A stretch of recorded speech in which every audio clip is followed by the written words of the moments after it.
INDYCAR welcomes you to the Grand Prix of Portland here in Oregon, and this is an absolutely fantastic venue. Let's get straight into it then and welcome you to the pre-show here on JBMotorsports and the Grid Network, and hear from the drivers pre-weekend with Jackson Lambros.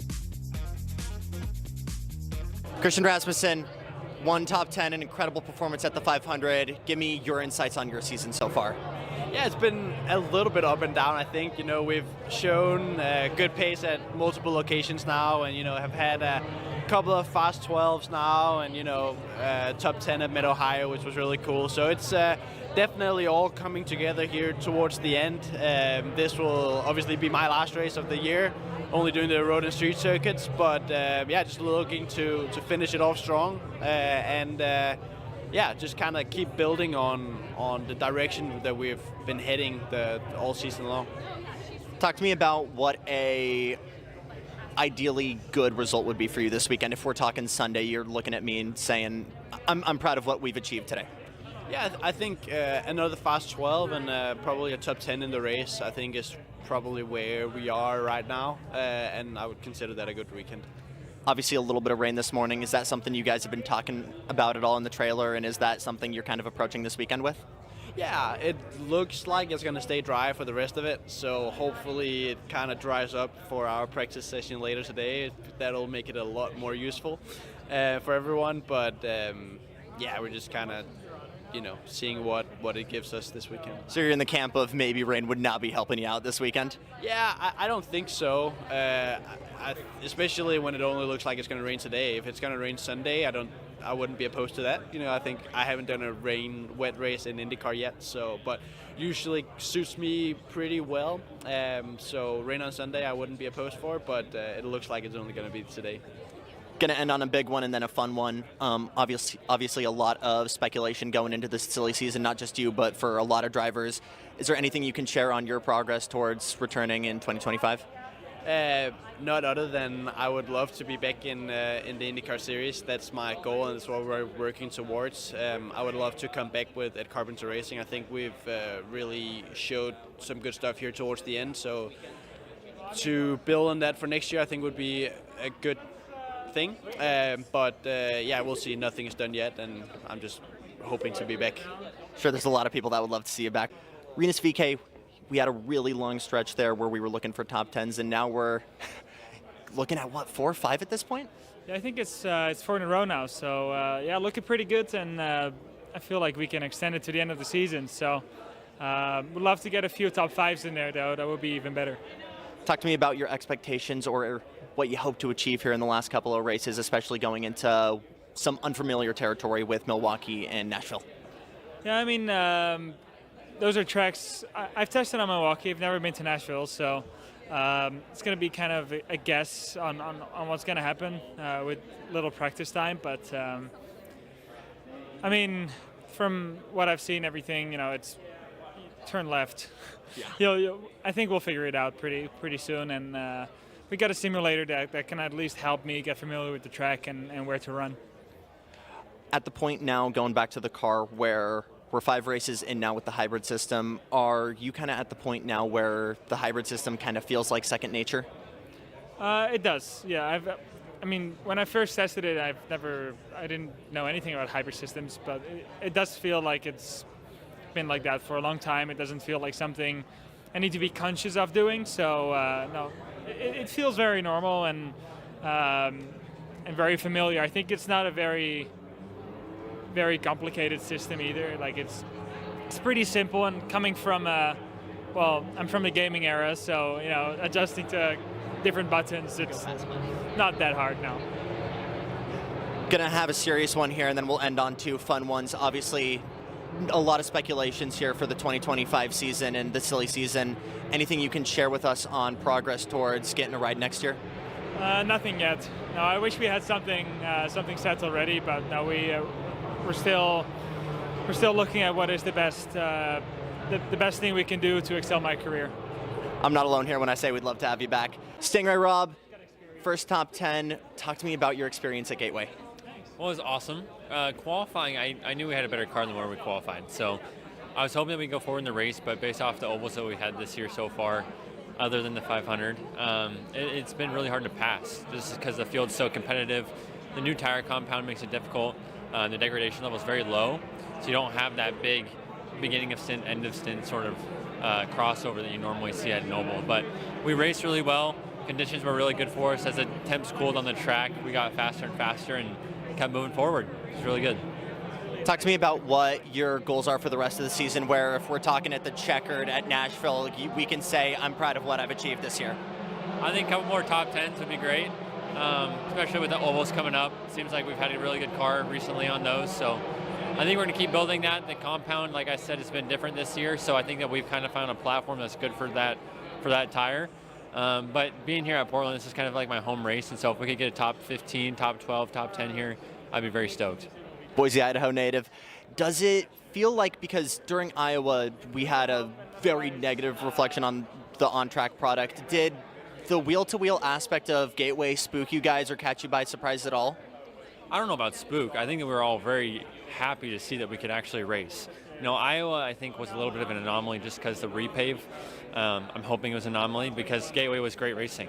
And we got to see the line kind of expand because there was no marbling from the tire that wasn't degrading as much as we normally see. So the line stayed wider longer than it had at past years. So that was really good to see. Let's talk about the rest of the season here after Portland, Nashville, and Milwaukee. Does going to a place where it's a place people haven't been a while, that feel like kind of a field balancer for you? No, because I know there's still some guys that have experience there, but I think anytime you go to a new track, the guys that have been testing there, because there has been a little bit of tire testing, a little bit of hybrid testing there, it gives them an advantage. And we're one of the teams that hasn't tested there. So I don't think it levels the field at all. I think that it kind of gives the teams that have that small edge a bigger advantage than what we normally see. Graham Rahal, one of the few guys that's been, I'm not trying to call you old, I promise, that's been around here since the Champ Car days. A lot of up and downs on memories. Talk to me about your relationship with this track. Yeah, actually, you know, one of my first big wins, Star Mazda, was here. Formula Atlantic the year after that, I was on pole here. I got taken out second corner. Well, not even really taken out, just hit in the rear, broke the shift lever. Took us out of the race, though, ultimately, which kind of stunk. But, yeah, and then Champ Car was very competitive here. So, and obviously the last 2 years here, we've led a lot of the race. You know, I mean, last year as well as 2 years ago in the Total car. So, you know, things have changed, you know, quite a bit for sure. You know, the cars are changing. That's going to be the topic of this weekend, is to see it's quite fast corners here. You know, how does that feel? But it's a great track, beautiful area of the world, and you know, hopefully we can. I'd just love to win another one here. It's been, like I said, just so close yet so far, it seems. You were one of the initial drivers that came in at the start of the DW12 era, and that car's gone through so many changes over the years. How has that affected you from behind the cockpit? How much of a difference has it been from behind the cockpit? Yeah, I mean, this chassis is the cat with 9 lives for sure, you know, and it just, you know, when it started, it was very challenging because of the weight distribution. Very hard to get the car to feel good. But then it evolved into quite a racy car there. The Aero Kit car was a wild example of it. My favorite generation was probably right after that, even though the Aero Kits, when I had my most success, 5 of my wins came during that, you know, that experiment with the crazy aerodynamics and stuff that we had. You know, and then now here we are entering not only the aero screen phase, but now the hybrid phase. You know, things have, it actually shows you though how good the chassis itself was, right? That it could go through this many phases and still be pretty competitive, which is great. Asking it to do things it was never supposed to do, right? It was never supposed to be this heavy. It was never supposed to have a hybrid. It was never supposed to have an aero screen. It was never supposed to do, you know, I mean, the aerodynamics that the car has accepted is probably a 600-pound range up or down. I mean, it's a wild difference from where it originally was designed to be. You've had Portland experience. You've also had Milwaukee experience. Does that feel like that's going to help you at all for the remainder of the season, or does it feel like such a difference from the last time you guys were there? It's night and day from when we were there last, but also just everybody in this sport is damn good now. And so, you know, it's not like a guy like Scotty McLaughlin's going to take a race weekend to warm up to Milwaukee. He's going to be good within 5 laps. So, that's just the facts. That's the realities of where we're at. So, our car, I thought St. Louis we got a lot better on race day. Hopefully that can carry over to Milwaukee and we can be in a better place there. And then obviously you go from Milwaukee, which is a flat. I mean, all 4 of the short ovals that we run here at the end of the year are all wildly different. Iowa, Gateway, Milwaukee flat, there's no banking really, and then you go to Nashville, which has a lot of banking. So it's going to be pretty unique here to finish this season off. Romain Grosjean, a lot of highs and lows so far this year with Juncos. Talk to me about everything this year so far up to Portland. Yeah, I think we've had a very good season. Don't think we've been paid back properly. Very unlucky in a lot of events, but generally, improving race after race. I think we have some very good qualifying and very good race pace, and whenever everything comes our way, it's going well. So a very good season. We're not where we should be in the standing, but control what we can control. You've got the F1 experience, so I kind of want to throw this one at you. Would you say there's a lot of parallels to the chicane here to maybe turns 1 and 2 at Monza? Do you approach it maybe the same way as a driver? No, it's fairly different because the chicane here you can cut the first part of the curb, or you cannot in Monza. So back in the days in Monza, yeah, turn 3 and 4 before they redid all the curves, but no, sadly it's kind of a very unique one. Talk to me about what you want to achieve before the end of the season, where if we're talking again at Nashville, you can say, I'm really proud of how we closed this year out. I think I'm very proud of what we've done this year so far already, and of course we're going to keep trying, keep knocking into top 10 and top 5. For sure, if we stand on the podium, it would be fantastic, but I mean, we keep growing, we keep moving forward, and I'm very happy where we are. You've probably been asked hybrid questions a million times, so I'm going to throw you the last one here, promise. 5 races in, do we feel like we're at the point now where we're used to it? Used to what? Does it feel like second nature now using the hybrid system? I know you had F1 time, so that probably helped, but are you done adapting to it? Yeah, I mean, yes, I'm still not the biggest fan of the hybrid, but it's part of our racing. We just need to get used to it. I'm sure there's a lot of room for improvement for next year, and I'm expecting INDYCAR to make big steps. Toby Sowery, fantastic debut a couple races back. Has it felt like a smooth introduction for you to INDYCAR? As smooth as can be. Yeah, Mid-Ohio went really well for us. It's a shame we didn't get the extra position that we really wanted to get into, but yeah, it's fantastic. I mean, DCR have done a fantastic job. They're obviously quite experienced at bringing new drivers in, so they've made it very easy for me and been a massive support and really been kind of influential in giving me the platform to perform. So far, so good. You and Hunter McElrath are the only 2 drivers to have made a debut during the hybrid era. Do you feel like that's had any benefit towards you kind of getting your feet wet in this car? Probably not, no. You mean it's an extra thing we have to learn. It's not the easiest thing to jump in IndyCar and just kind of get racing straight away. Normally get a winter season prep, but unfortunately neither of us got that opportunity. So having to learn the hybrid as well makes it a bit more difficult, but I think we both did a great job at overcoming that obstacle. So I think it proves that, we can kind of swim with the big boys. As a guy joining mid-season without that preseason preparation, what's been the hardest thing to adapt to or get used to from behind the wheel?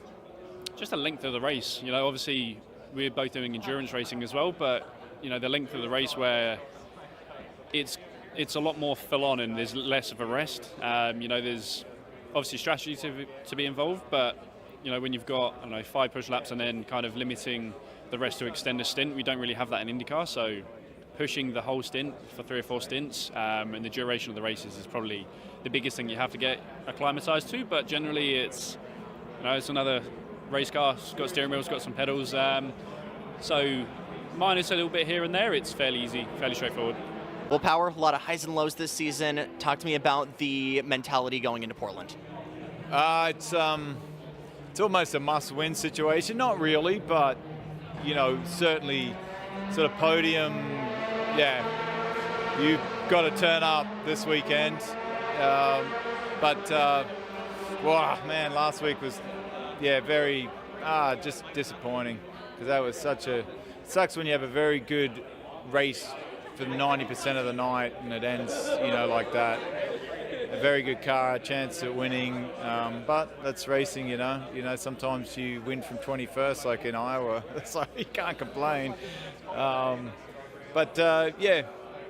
turning up, very focused, as I always am, but I feel good, and I think the car will be good. We'll see what happens. We know you guys are fast on the ovals, and you've had Milwaukee experience before. Yeah. Does that help at all? I was talking to Graham. He said it was like night and day for what Milwaukee used to be, but does it feel like you might have even just a little bit of advantage from when you used to run there? It is very, very different. It's lost a lot of grip, and I think the tyre they bought is just too hard. So it sort of just never gets into the track. Yeah, I think experience somewhat helps, but ultimately one session in, you kind of get the lay of the land. Talking about the tires, obviously Iowa was really hard to pass, and then you guys are consistently running side by side at Gateway. Did that catch any of you guys by surprise, the on-track product there? Or? It caught me by surprise. When I saw it turned into 2 lanes again, it took Joseph to go up there. And 2 things, I would say: a harder tyre, so there wasn't as many marbles, and more downforce, so the car didn't slide as much to create marbles.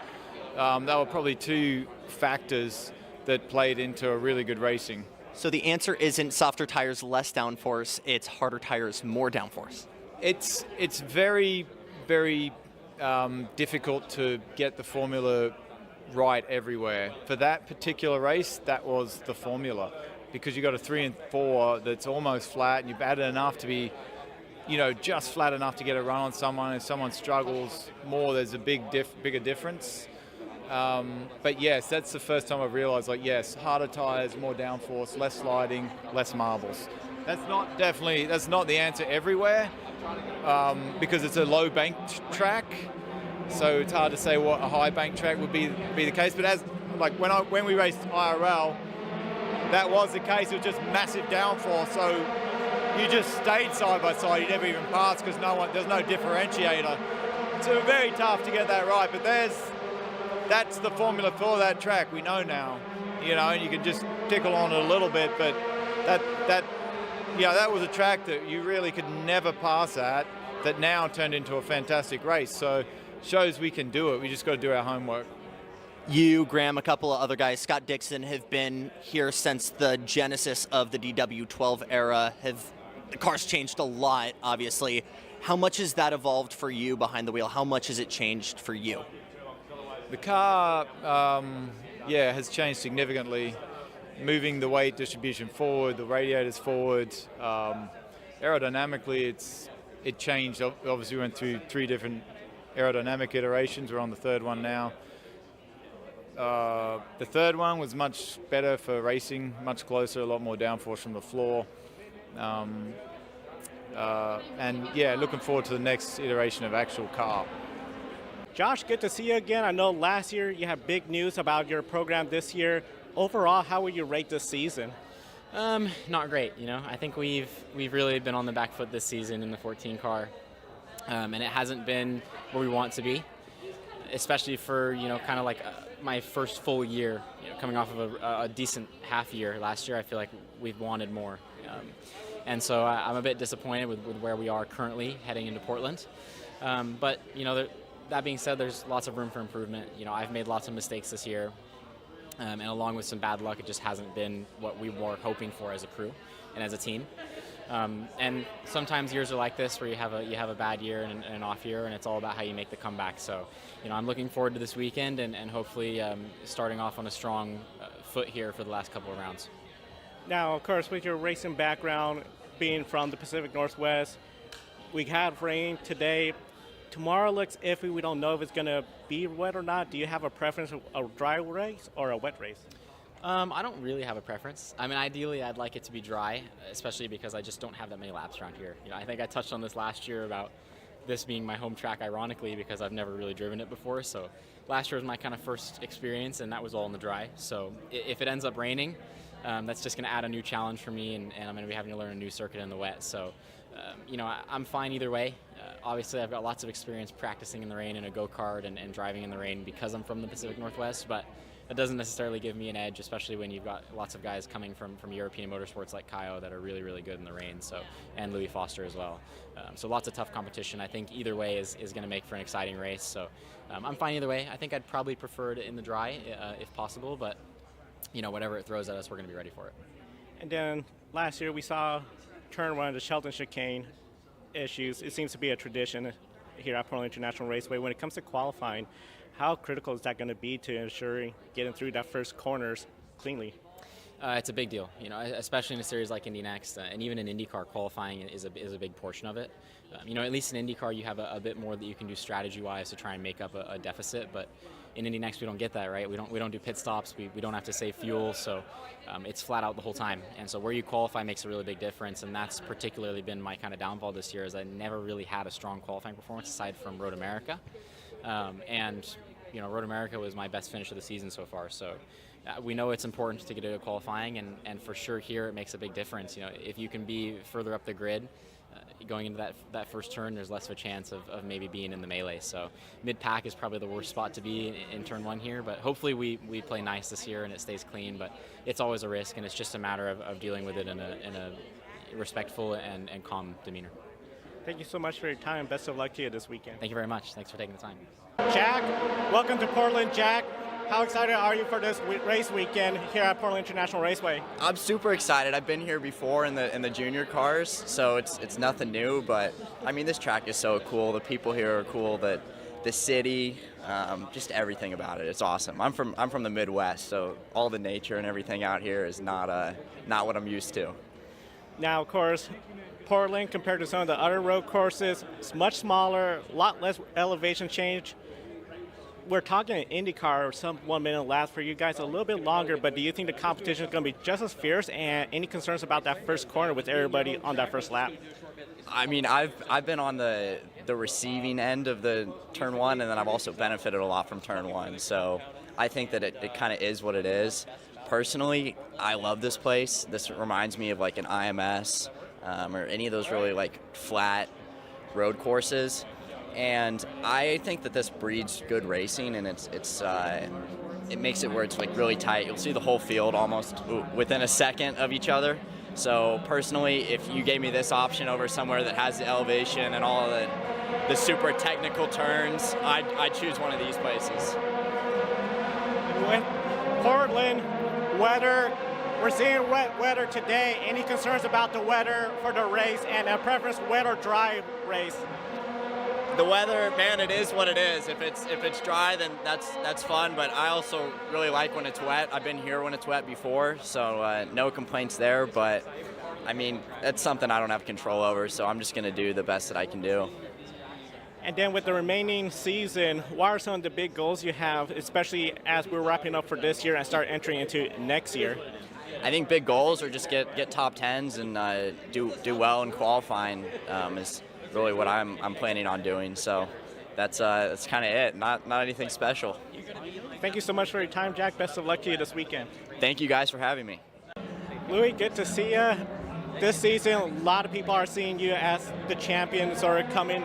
How do you feel about this year and people saying that you got this all wrapped up, the championship? Yeah, I mean, it's not over till it's over, but you know, we've had a really good car all year.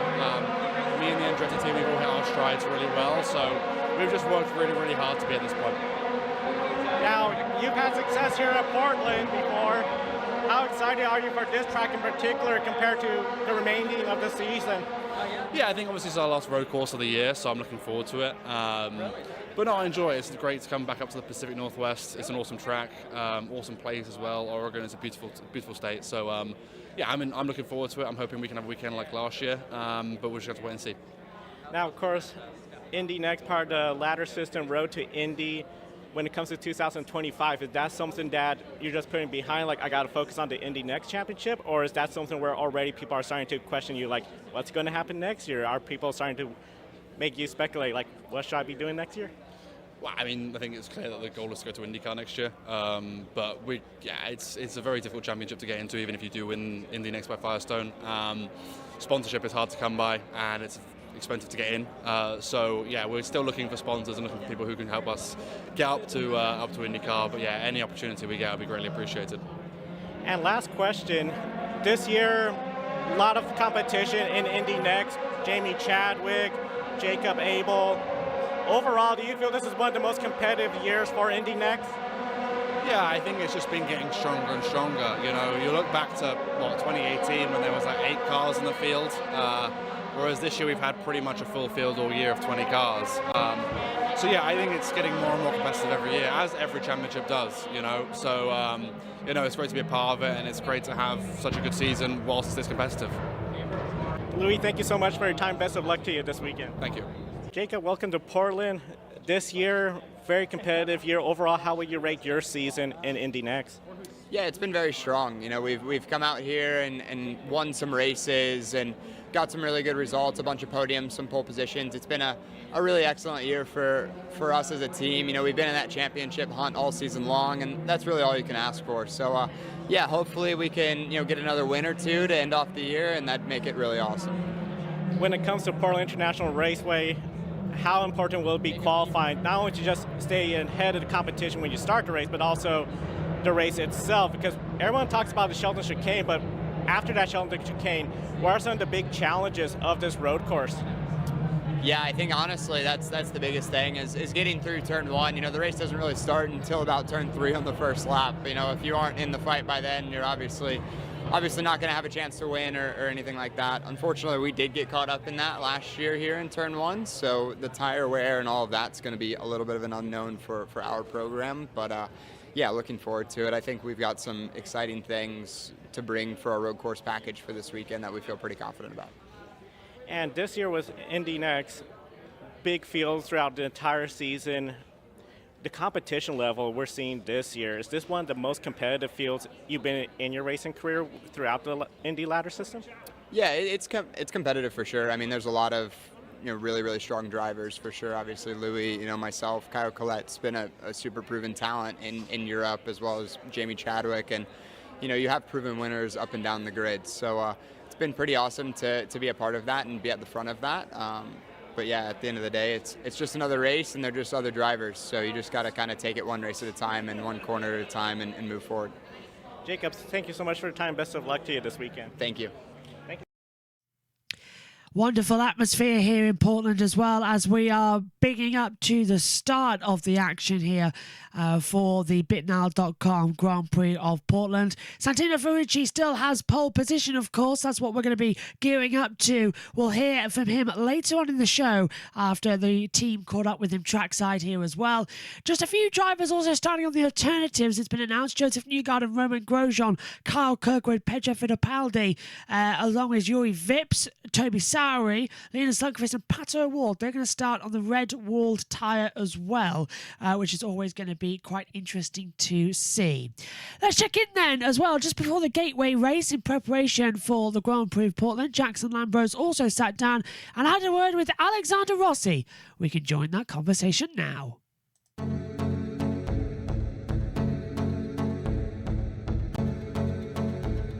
Joined now by Alexander Rossi, driver of the number 7 Velo Chevrolet for Arrow McLaren. Alex, really appreciate the time for chatting with me. Know you're still recovering from a hand injury and surgery over these past 3 weeks during the Olympic break. Can I ask if you're 100% or if you're still going to need a brace or anything else for this upcoming race at Gateway? 100%. You can ask, and I am 100%. They want a brace on just to make sure it doesn't overextend again, because there's quite a bit of hardware in there that they don't want to have damage before a normal 6 weeks time period elapses. But no, it's we got full range of motion and strength back, and very thankful that we had this break to get that all done. Lovely. Return to Gateway this weekend, then you're off to Portland, going to be the last natural road course and normal road course of the 2024 season. After that, 2 ovals we haven't seen in a while in IndyCar. How big is the Portland weekend for you and the whole team when it comes to a race where experience and team notes from past races aren't necessarily available? Yeah, I mean, I think it's you want to end that phase of the season on a high note. I think that's the big thing. But I also think that that's one of our, let's be honest, road and street courses aren't necessarily our best our best kind of tracks that we have. Saying that, Pato actually has a win on each of those this year, but maybe on the 7 side, road and street courses have been a little bit of a struggle. But we have good experience at Portland. You know, we feel like we had a very good car there last year. You know, I think Felix was one of the best cars of the field last year, but had an issue in qualifying. It suits the Chevrolet engines very well. I just think it's a car or a track that's quite good for our cars. So we're looking forward to getting there, but also looking forward to, as I said, ending that phase of the season on a high note. You know, I think obviously for me, especially missing the last race in Toronto, you know, you want to get back to a road course and kind of show what you as a team are capable of. 100%. Team's been good here. You've been good here. 5 starts at Portland, 32 laps led, only 1 lap not completed, 539 out of the 540 over the 5 years. 2 podiums last year, only time you didn't finish in the top 10. Gotta ask, how close do you feel like you're getting to maybe being on the top step this year? You know, I think it's, as I kind of alluded to earlier, I think this one is circled on our calendars as one of our favorite road courses and the one that we have the best opportunity at. So really looking forward to kind of, you know, make amends for last year. It was a disappointing end to the race. You know, we were kind of top 5, top 6 all day, and had some contact with another car, which required us to come into pit lane. We didn't finish the race. So, you know, that one stings a little bit. And, you know, I think that we've had a lot of good prep time on the sim for Portland. We have some new things we're bringing based on what we've learned throughout the year. Obviously, the hybrid power unit's going to have a little bit of an effect on how that track races from years past. But you know, I think we're all very cautiously optimistic of what we're capable of. Speaking of hybrids, it feels like every time I run into you, I somehow find a way to ask you about the hybrids. So I'm going to throw another one at you. First time I'm talking to you since that's been integrated at Mid-Ohio, but been racing with it for a little bit now. Obviously, I don't think it's had as much of an effect as some drivers thought initially, but have you had any adjustment to your driving style or your mental approach to races since this integration of the hybrids? No, it's been pretty seamless, actually, which is a credit to Chevy and Honda and INDYCAR and everyone involved in getting it to that point. It's not a game changer in any respect, in a good way or a bad way, which I guess is good. It gives you a little bit more to think about, you know, over the lap, you know, managing the energy and how you're regenerating and deploying that energy. But in terms of it affecting, you know, the car balance or the driving style, it's been pretty invisible, which is great. And it actually is enjoyable. It gives you another tool to kind of play with and try and differentiate yourself from your competitors. I feel like overall the car itself has changed so much since you first came to the series in 2016. You came in with the rear pods and the UAKs, and now whole new aero kit added in the air screen a couple years back. Just how much do you feel like the car has evolved in your kind of tenure here at the IndyCar series? It's changed a lot. You know, I'll be frank and say, you know, it's all we've done each year is really put on weight. I will say that some of that is a necessary evil in terms of improving driver safety and things that needed to be done. But, you know, I think certainly on the ovals, we've seen the raceability of this package not be, you know, what it should be or what we all believe it could be. And really, I think a lot of that comes down to just car weight. You know, this car is 12 years old, and we've done nothing but add parts to it. So that's just what's going to happen. Not really a fault of anyone's. Some of the things, as I said, were very necessary. But at this point, you know, you're putting one Band-Aid on top of another one. So one day we'll get a new car and that'll reset everything back to zero. New rookie since Laguna Seca, Nolan Siegel in the third car. We know rookies are kind of taken under the veteran driver's wing, and with the 10 years, I feel like a lot of people have kind of put you in that role. You and Nolan work together that much, or is the whole Air McLaren team kind of different as it's part of the whole bigger McLaren team globally? No, we work very closely together. You know, it's been a little bit of a strange year, as I'm sure everyone knows, in terms of, a lot of different faces at different times, but Nolan got into the car and right away in Laguna was a contributing factor to, helping, add valuable input to the development of the car. And, it's still fairly early on in me getting to work with him, especially since I missed Toronto. So going into this upcoming weekend and going into Portland, it'll really only be the fourth or fifth time that I've been on track with him. But he's adapting very quickly and has a awesome attitude and has been a welcome addition to the team. Last question here, because you're also kind of entering into this silly season mode, and I'm sure you're going to get a million questions from a million other people about this weekend. So my question for you is, plenty of moves during the season, obviously, and we know more are coming. Is there a additional pressure or some kind of brain fog when you have people kind of adding pressure on that, or, asking where you're going and if that's still a factor for you? No, I've been doing this long enough that, you've been a part of enough silly seasons and such to understand, how that all works. I think that the big thing for all of us as racing drivers is you're only as good as your last race, right? Every time you get in the car, you have to prove yourself and you have to prove your value to the sport and to the teams that you're driving for and the brands you're representing. So that pressure always exists, whether you're in a contract year or not. And yeah, we'll have some good news to share soon, but it's certainly been a wild kind of couple months. I think it starts earlier and earlier every single year, and this year was no exception. And there's been some things that have even surprised me. Usually the drivers kind of know what's going on within that group. We all talk and everyone usually has a pretty good idea of what's happening. And I've woken up in the morning sometimes and been like, wow, that was a surprise. So it's been interesting, and I'm sure it's not anywhere close to over as well. Feel like things are still just getting started here at this point in the season. Alexander Rossi heading to Gateway, and then he'll be with us for the BitNow Grand Prix of Portland. Thanks again, Alex. No problem at all. Thanks for having me.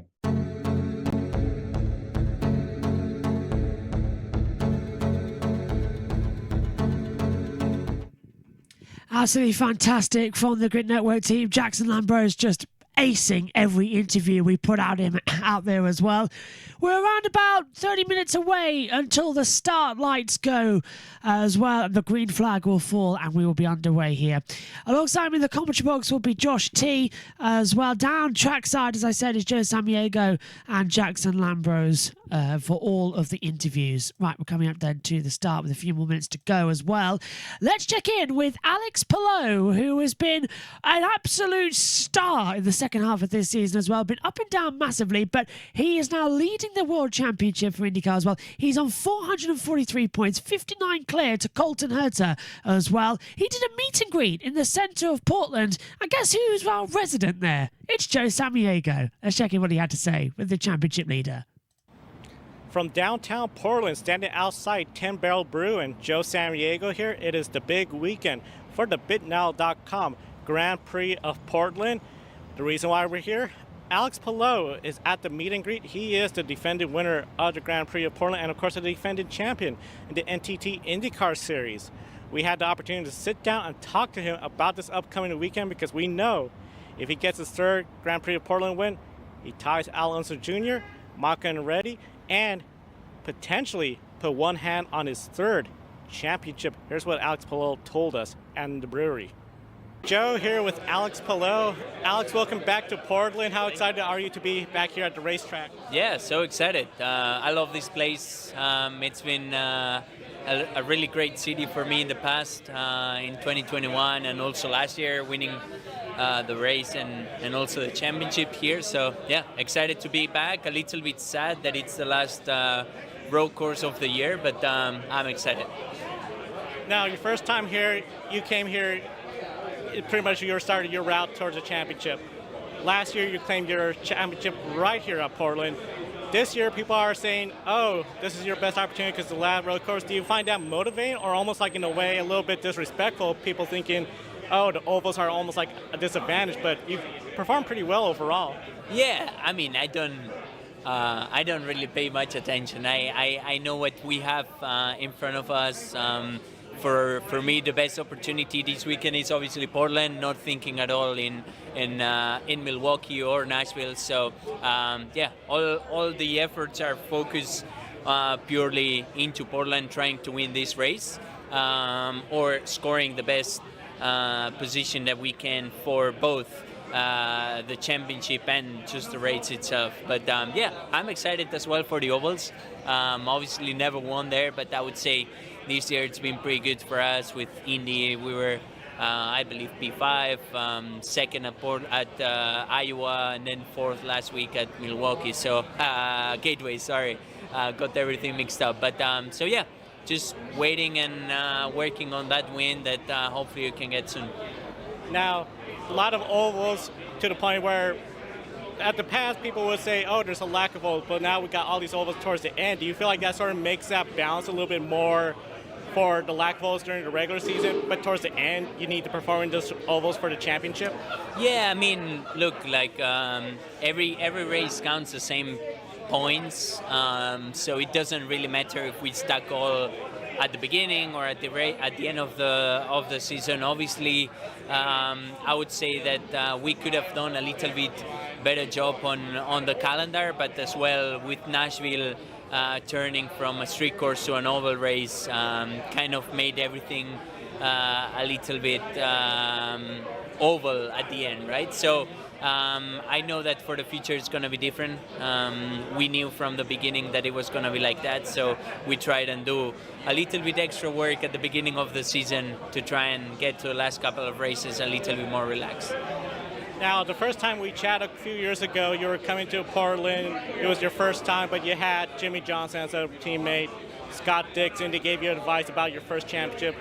Now that Jimmy Johnson no longer around, Scott Dixon, he's a little lower in the point stands. You're the points leader again. Do you feel like it's almost a different scenario where people are just seeing as you're the favorite compared to people questioning, like, can you get the job done? How has that dynamic changed?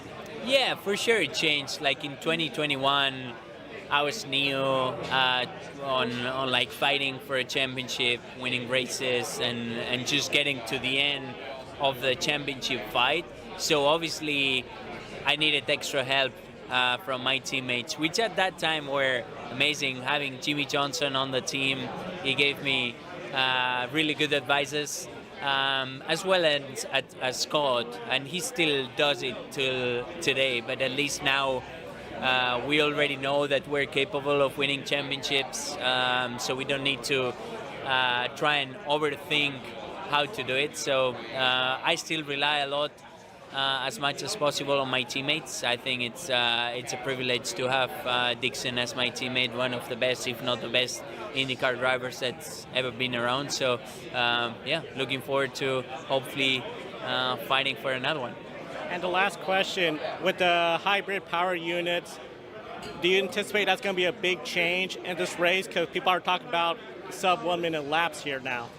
I would say it's obviously going to change a little bit that dynamic for the drivers and the teams on the ways that we need to work on the car, we need to drive the car, and we need to do so much work while we are on the car. But I don't think it's going to change at all the result on the show that we're able to put in. I think it's going to be an exciting race as we've had in the past years that we've been around.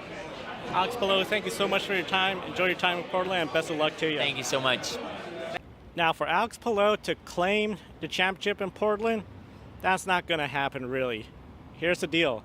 50 points if you win the race. But starting with 25th position on back, 5 points. So right now, Alex Palou is going to take, he'll need essentially everyone to crash out, finish below, but he still cannot clinch the championship at Portland International Raceway. The other thing too, there are bonus points. Points for leading the most lap, points for leading the lap, and clearing the pole, so 54 points max. But in reality, you can only gain 49 points if your championship rival finishes last and you score the most points possible. So it's still very much a close championship between Alex Palou. You got Colton Herta in second place. A lot of people, pretty much, they did not see this coming. They just thought, okay, this first half of the year was a little bit quiet. that win at Toronto and then Gateway, plus the bad luck for Will Power and some of the other drivers, he now finds himself in a championship battle. We know Colton Herta likes Portland International Raceway, but so does Alex Palou. If anything, this is what I am anticipating from Alex Palou. He's going to just come here just like every other year at Portland. He's not going to change his approach. He's not going to be points racing. He's just going to go out there. He knows this track very well. He's very confident at this track. And like he said, if the things don't work out, if for some reason he has a top 10 finish but not a top 5, he still feels really good in the ovals going into Milwaukee and Nashville. So overall, Alex Palou is looking like he's trying to get himself in position to claim that championship, and he could do that at Portland this weekend. So overall, first day here at Portland, pretty quiet. The IndyCar teams, they were just unloading, but tomorrow the action's going to pick up. The action's going to pick up right here for us in the Grid Network. Jackson Lambros, he is coming out. He is flying in today. So he'll be joining me throughout the rest of the weekend, and we encourage you to join us by subscribing to the Grid Network right here on YouTube. Hit the bell icon so you don't miss any of our programs, and of course, we'll be uploading TikToks and Shorts throughout the weekend on TikTok, Instagram, and across social media as well. Big thank you to everyone that have been investing in the Grid Network. Colin, Deshelle, Mark, Robin, David, Matthew, for investing in the Grid Network each and every month. You too could get your name on the Patreon list. And of course, super thanks, Buy Me a Coffee and YouTube Super Chat when we're live on the air. We'll add you to the leaderboard for that as well. From beautiful downtown Portland, Joe Samaniego, see you next time. And of course, the Grid Network, we're teaming up. We're all part of the same brand, of course. We all work together to bring you the best motorsport action. 17 minutes until the command is given as well for engines to start here. Josh T is just making his way, hopefully soon, to the commentary box as well. The date, I can tell you, it is beautiful sunshine here in Portland, Oregon. So we're all set for what's going to be a fantastic weekend. Joe Samaniego and Jackson Lambros are trackside for us as well. And we heard just after qualifying what they had to say, including hearing from our pole sitter, because yes, he's been in so much controversy this season as well, especially with Romain Grosjean and Colton Herta. He's been wanting to fight everybody. Santino Ferrucci may be a very, very controversial character in motorsport, but nobody can deny that yesterday he was fast. Let's check in with what he had to say and join Jackson once again for the qualifying report. Almost half a decade, 73 races in the making.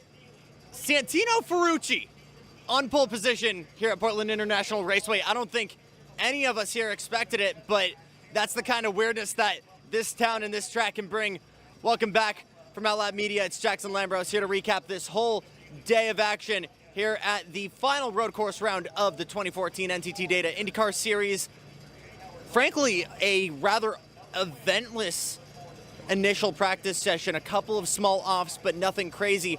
This is a track that we've seen drivers testing the limits, as we talked about with Joe earlier, but it's really been more of just games of inches. And somehow, some way, Santino Ferrucci, who mind you was incredibly quiet in the opening stages of qualifying, managed to bump Joseph Newgarden into the Fast Six, was one of the slowest guys in that final 6 entries. And out of nowhere, when it seemed like Palou was the man to beat on track, was the fastest, getting his first ever NTT Data Pole Award. Let's hear from him trackside, or should I say pit side, Santino Ferrucci. Congrats, boss.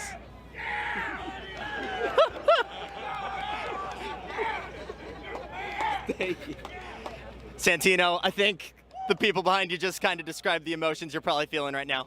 Yeah, to say the least. I mean, what an incredible day. I mean, to have a pole for my first of my career in IndyCar, and first in a while for the team, just coming into this road course of all places too, it's been incredible, and we're just super stoked and can't wait to see what tomorrow brings. It's been a game of inches and milliseconds this whole weekend so far for lap time. What do you think was the X factor to get yourself here?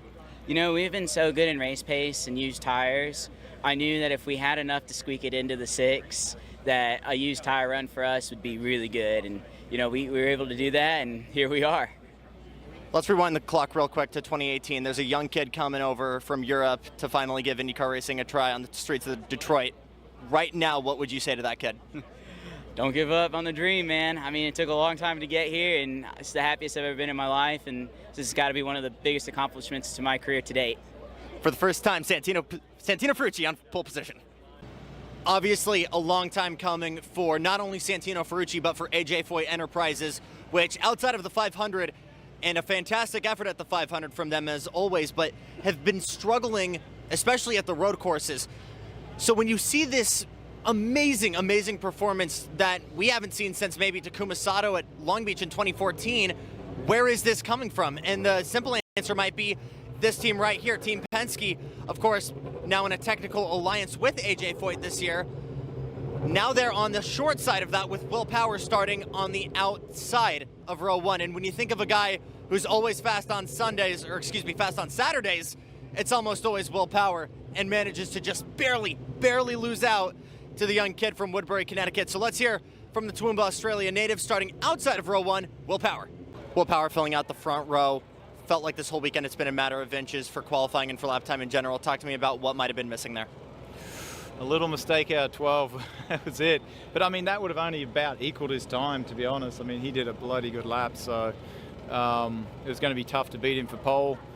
But stoked to get through the fast 6 and get on the front row. Certainly the further up you are, the better chance you have of avoiding a bit of a mess in the first turn. Ultimately, you just got to keep finishing ahead of Palou. That's the goal. So we'll see how tomorrow plays out. Still high spirits for tomorrow in the championship going forward? Yeah, you never know what can happen, man. Like if you just keep finishing on the podium here to the end, I mean, ultimately if you look at it, it's almost a quarter of the races left. You know, 17 races, 4 races left. Like it's almost a quarter. It's a little less than a quarter. So that's a lot of points available. And we'll see what happens. Will Power alongside Santino Ferrucci tomorrow.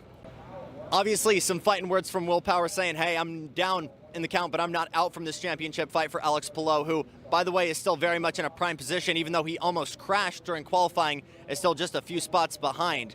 And would like to remind you, for championship picture, this is not something that's impossible to achieve for Will Power.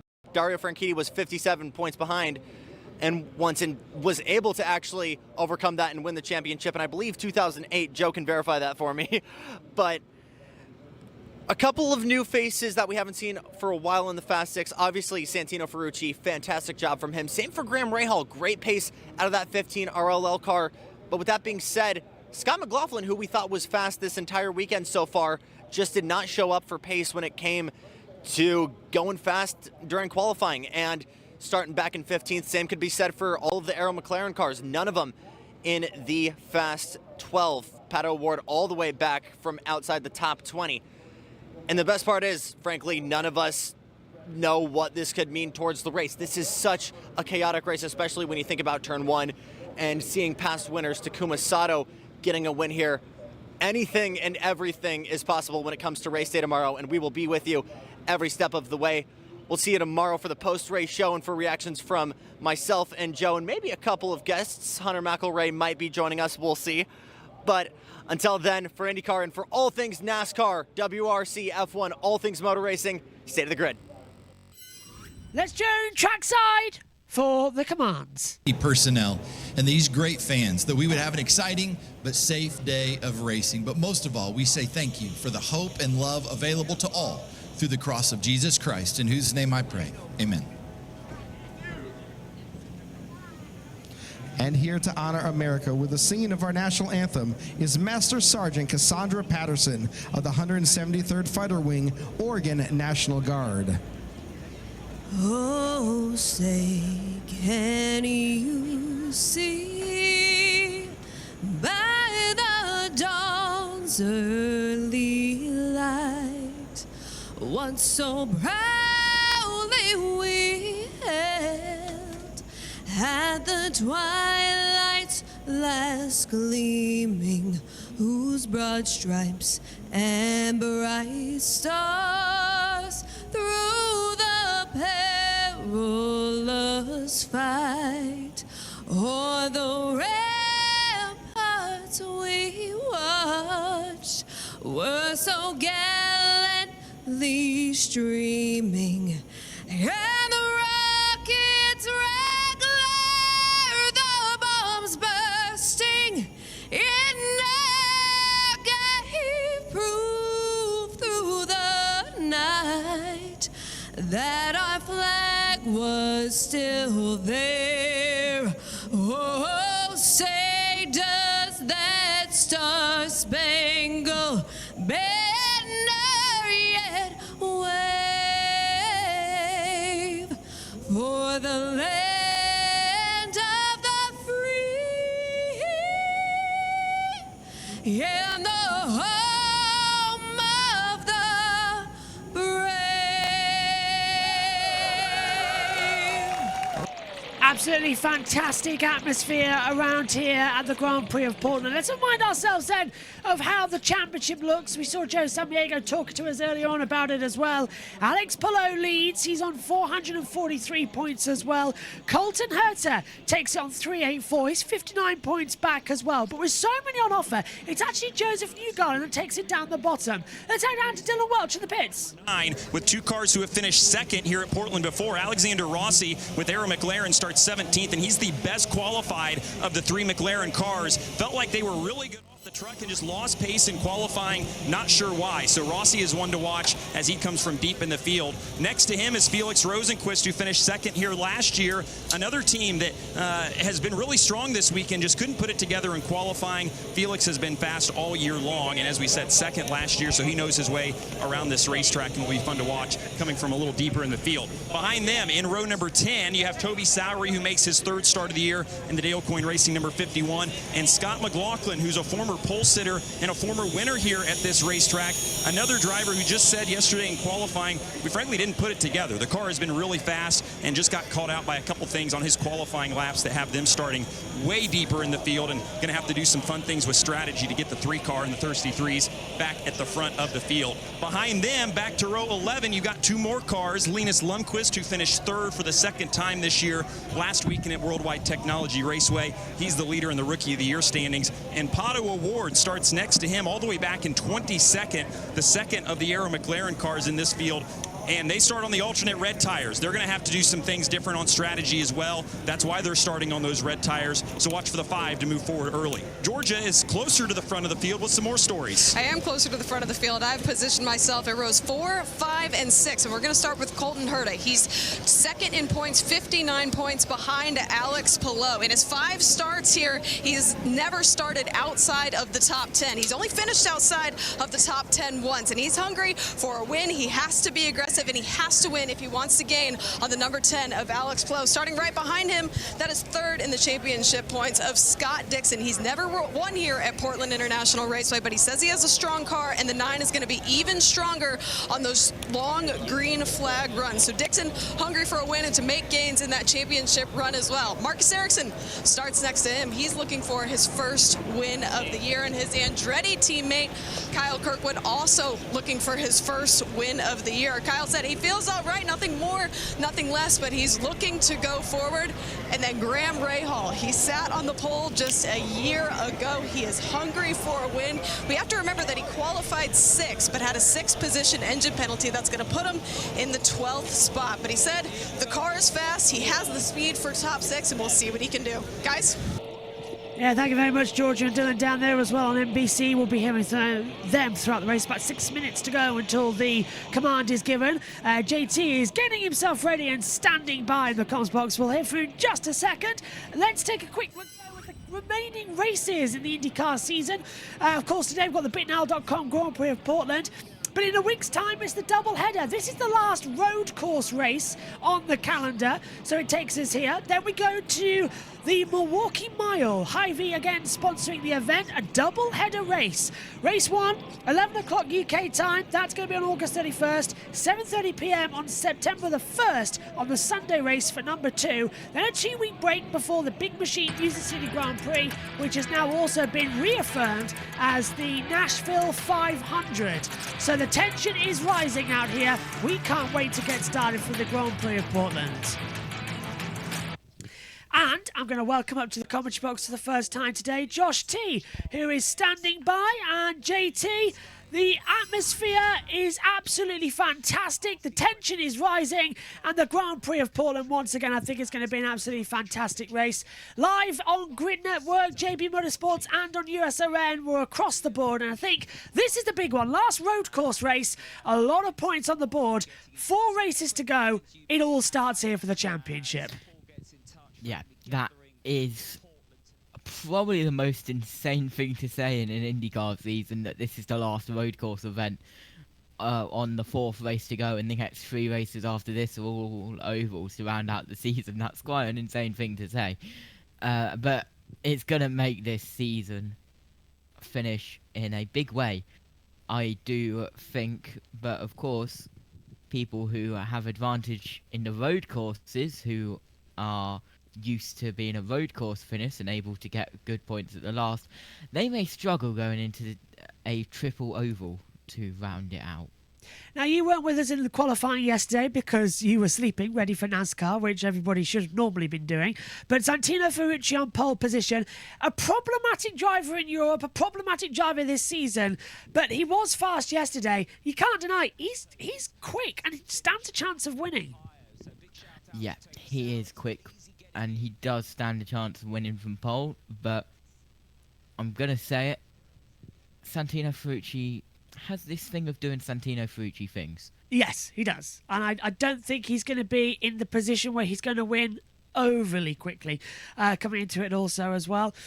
So we will be preparing shortly to get all the information. Let's take a look at how they line up on the starting grid, though. We've got that ability on our timing screens up here in the commentary box. Hopefully it hasn't just frozen us. There we go. A little bit of encoding overloading on OBS, but that's how it always works.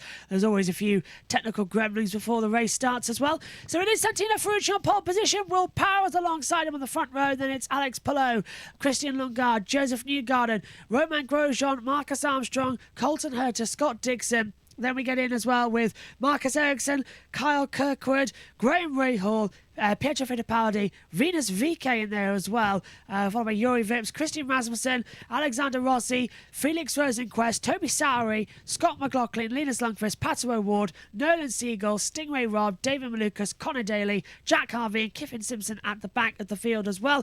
Grosjean higher up as well on the grid as well today. He stands a chance, but I don't really think you can count out the McLarens. They've looked quick here this weekend, and Colton Herta's, 2 of the last 4 races? He too's getting back into it.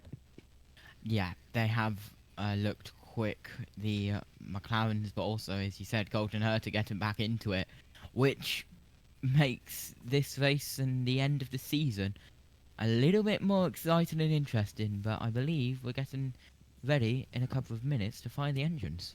We are indeed, so the announcement for the command is about to be given as well. The drivers are sitting in their car, they're all ready to go. I know many people are joining us trackside for this one as well. The promotion's been fantastic. Pleasure to have you along for the coverage here. You'll be able to see all the timing and driver tracker and radio commentary, and also all the team radios and all of the track noise. Let's head trackside to NBC. Final time of the season. It's road course racing for IndyCar. After this, 3 to go, finishing up on ovals. It's the BitNile.com Grand Prix from Portland International Raceway, and that chicane, which is turn 1, is lurking, and it has often presented chaos. And it includes some of the people sitting next to me. Kevin Lee, Townsend Bell, James Hinchcliffe. Hinch, you took center stage in this one back in 18. Yeah, not one you're happy to be a part of. Marco Andretti up and over. But as Townsend alluded to at the top of the show, this is where Scott Dixon pulled off one of the most impressive saves, not just of a race, but of a championship. Back in 2021, I mean, let's face it, this place is like the movie War Dogs. 50-50 chance of making out of it unscathed. Grosjean there ping-ponging off a few cars as we ride on board out the tail. I think that was Callum Eilert back in the day, involved in the destruction that is possible. And for so many of the championship competitors, they know there's opportunity and consequences depending on how the circumstances favor you or hurt you down in turn 1. This is our only trip to the Pacific Northwest. Back in the Midwest coming up next weekend. Fans have been clamoring for a return to Milwaukee. We've got it. We've got it twice. Peacock exclusive next Saturday, USA and Peacock on Sunday, and then the championship is also on an oval, 1.3 miles concrete at the Nashville Super Speedway. Join us for the Big Machine Music City Grand Prix on September 15th. So there is still much to play for with 4 races to go and many uncertainties. Okay, let's get trackside and get this party started. The command is about to be given. Ladies and gentlemen, it's time for those most famous words in motorsports. Here to give the command for the BitNile.com Grand Prix of Portland, BitNile.com Executive Chairman Todd Alt. Thank you, Portland fans, for being here. This is the greatest racing in the world. The difference between 1st and 27th is under 1 second. Everyone join BitNile.com, and we're giving away 50,000 coins per day to everyone that joins. Thank you so much for Portland. Thank you for being here. Drivers, start your engines!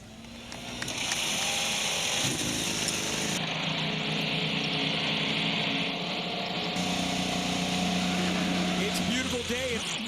Atmosphere rising, tension rising. They could have really got that one started a bit sooner, but we'll let it slide and keep it going.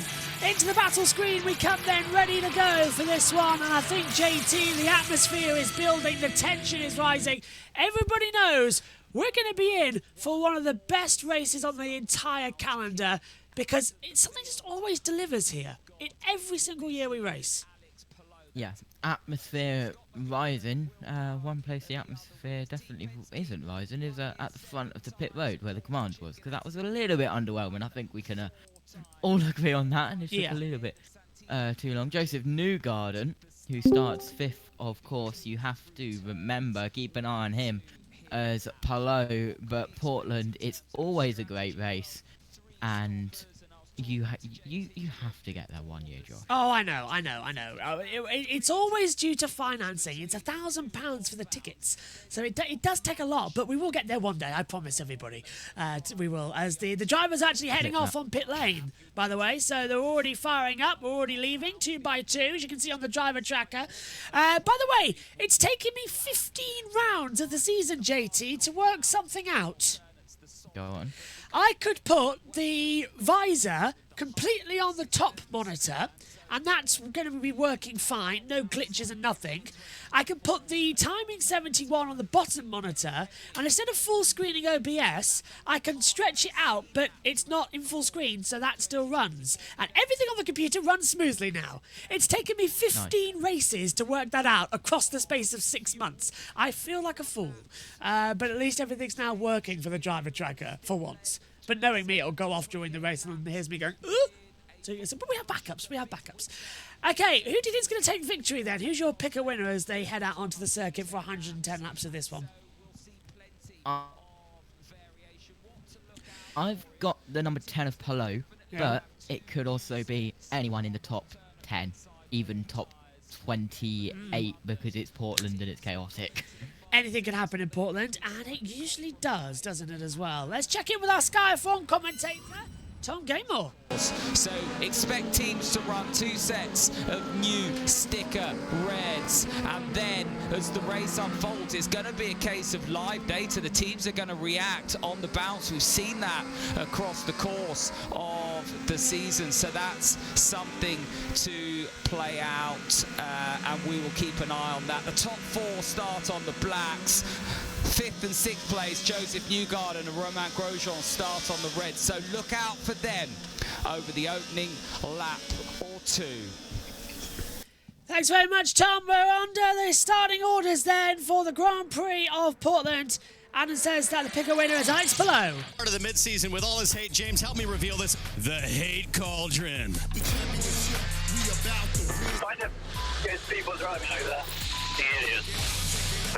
Yeah, the hate cauldron basically on NBC was who's going to crash and who's going to cause some drama, JT. I think that's exactly what we need today. Who's going to shake it up, who's going to bring the drama, and who's going to bring the action. Last time out at Bob Morado Automotive Group 500, everything just went up to 11, didn't it? It was a fantastic race, shook the championship up, and now here in Portland, it could be either very good or very bad. That's how it can always go. There's never an in-between, is there, in Portland? No, there is never an in-between here at Portland. And, well, it definitely got a little bit heated. And, well, it was with Will Power, who was very, very delighted with his teammate. Let's point that out. The middle finger coming. Yeah, and well, how we all wished to be a fly on the wall. Oh, I know. Didn't I say I wanted like the entire front row, and I'd bring the popcorn or something along those. So that we could all lay down. Yeah. We needed a lay down after that one as well. The Shelter Chicane coming up. This is the Portland International Raceway then in Portland, Oregon. A total of just 12 corners. The Shelter Chicane is the first two on the circuit. Then it's rising. 4-5, sort of in a double right hairpin, opened up. 6 tightens on the left before a quick kink in turn 7. Opens up down to 8, which is the back straightaway. 9, 10, and 11 and 12. The last complex on the circuit. A chicane 9 and 10. 11 can easily break, lock up, go straight off into the wall. And turn 12, which is a flat accelerator as well. That's going to be the problem as they come to the starting grid. As I said earlier on, alternative tyres coming for Newgarden, Grosjean, Kirkwood, Fittipaldi, Sowery, Lundqvist and O'Ward. We're coming to the green flag, JT, as the Honda pace car is going to speed away. Ferrucci's never done this before. He's leading us to a green, and he has got to make it safe with Power alongside him, otherwise Power will jump him and he'll be gone. Yeah, and Palou is behind, and we know that Palou can be a little bit aggressive on the start. But down towards turn 1, anything can happen here at Portland. We could have 5 wide, cars going everywhere. The BitNile Grand Prix of Portland is about to get underway. 4 races left in the season. It's our last road course race. Ferrucci's jumped the start, but it's green flag. We're running. And look at Will Power to the inside line. With 3 abreast further back with Dixon. Battling on the inside as well with Ericsson. Side by side. Power's got the jump. He gets round the outside. Ferrucci tags the front wheel. That's going to allow Alex Palou to try and come round the outside. Not working through. Dixon making the move on Marcus Armstrong further back. They all get through cleanly, and that's Colton Herta down into 5th position. Grosjean's moved up too. Dixon though having the start, and there, as I said, the Tommy Tower going. Yep, and I think I actually saw Joe on the exit of on the outside of turn 1. If that is a move, I believe Kyle Kirkwood going up the inside of Dixon. Dixon's off the road. Dixon's off the road. That's coming out of lane 9. They've got to be very careful for this part of the track. Contact! Dixon's broken front wheel! And Dixon's in the wall! Dixon out before the race is even completed. 1 lap. Scott Dixon brings out the caution, and a major championship contender is in the wall already. Wow! Well, that's completely thrown the championship up in the wall. He was hit off by someone. Who was alongside him coming through? Is it Marcus Armstrong or Kyle Kirkwood? They were the 2 alongside. Kyle Kirkwood was ahead because he was involved in the first incident. Well, 9 times out of 10 you have contact. Let's bring it in now as well with our driver tracker back up. Scott, let's take a replay. So Dixon is alongside. Who's he getting softened by? There's goes Armstrong. It's a McLaren. Contact. It's the 30. It's Pietro Fittipaldi. Pietro Fittipaldi touching the side of the 9 of Scott Dixon, sending him into the barrier at turn 9. Caution comes out on lap 1. So Power leads Ferrucci, Palou, Grosjean, Lundgaard, the top 5. Herta, Newgarden, Kirkwood, Armstrong, and Ericsson. That's your top 10, JT. What a start to the BitNile Grand Prix of Portland. Yeah, and a chaotic start indeed, and that is Scott Dixon out, which, as you say, throws the championship wide open. Before even 1 has been completed. That is insane. I want to take a look at points as they run then to see what that's going to do to it on our timing screen. It's not here. Here we go, points as they run. If we go to the full screen at the moment, so Dixon's going to drop to 4th place in the championship. Already minus 95 points back, JT. So already this is a major problem coming up. Yeah, and then 3 ovals coming up next, of course, for Scott Dixon. And it's kind of touch and go, isn't it? With ovals for Scott Dixon.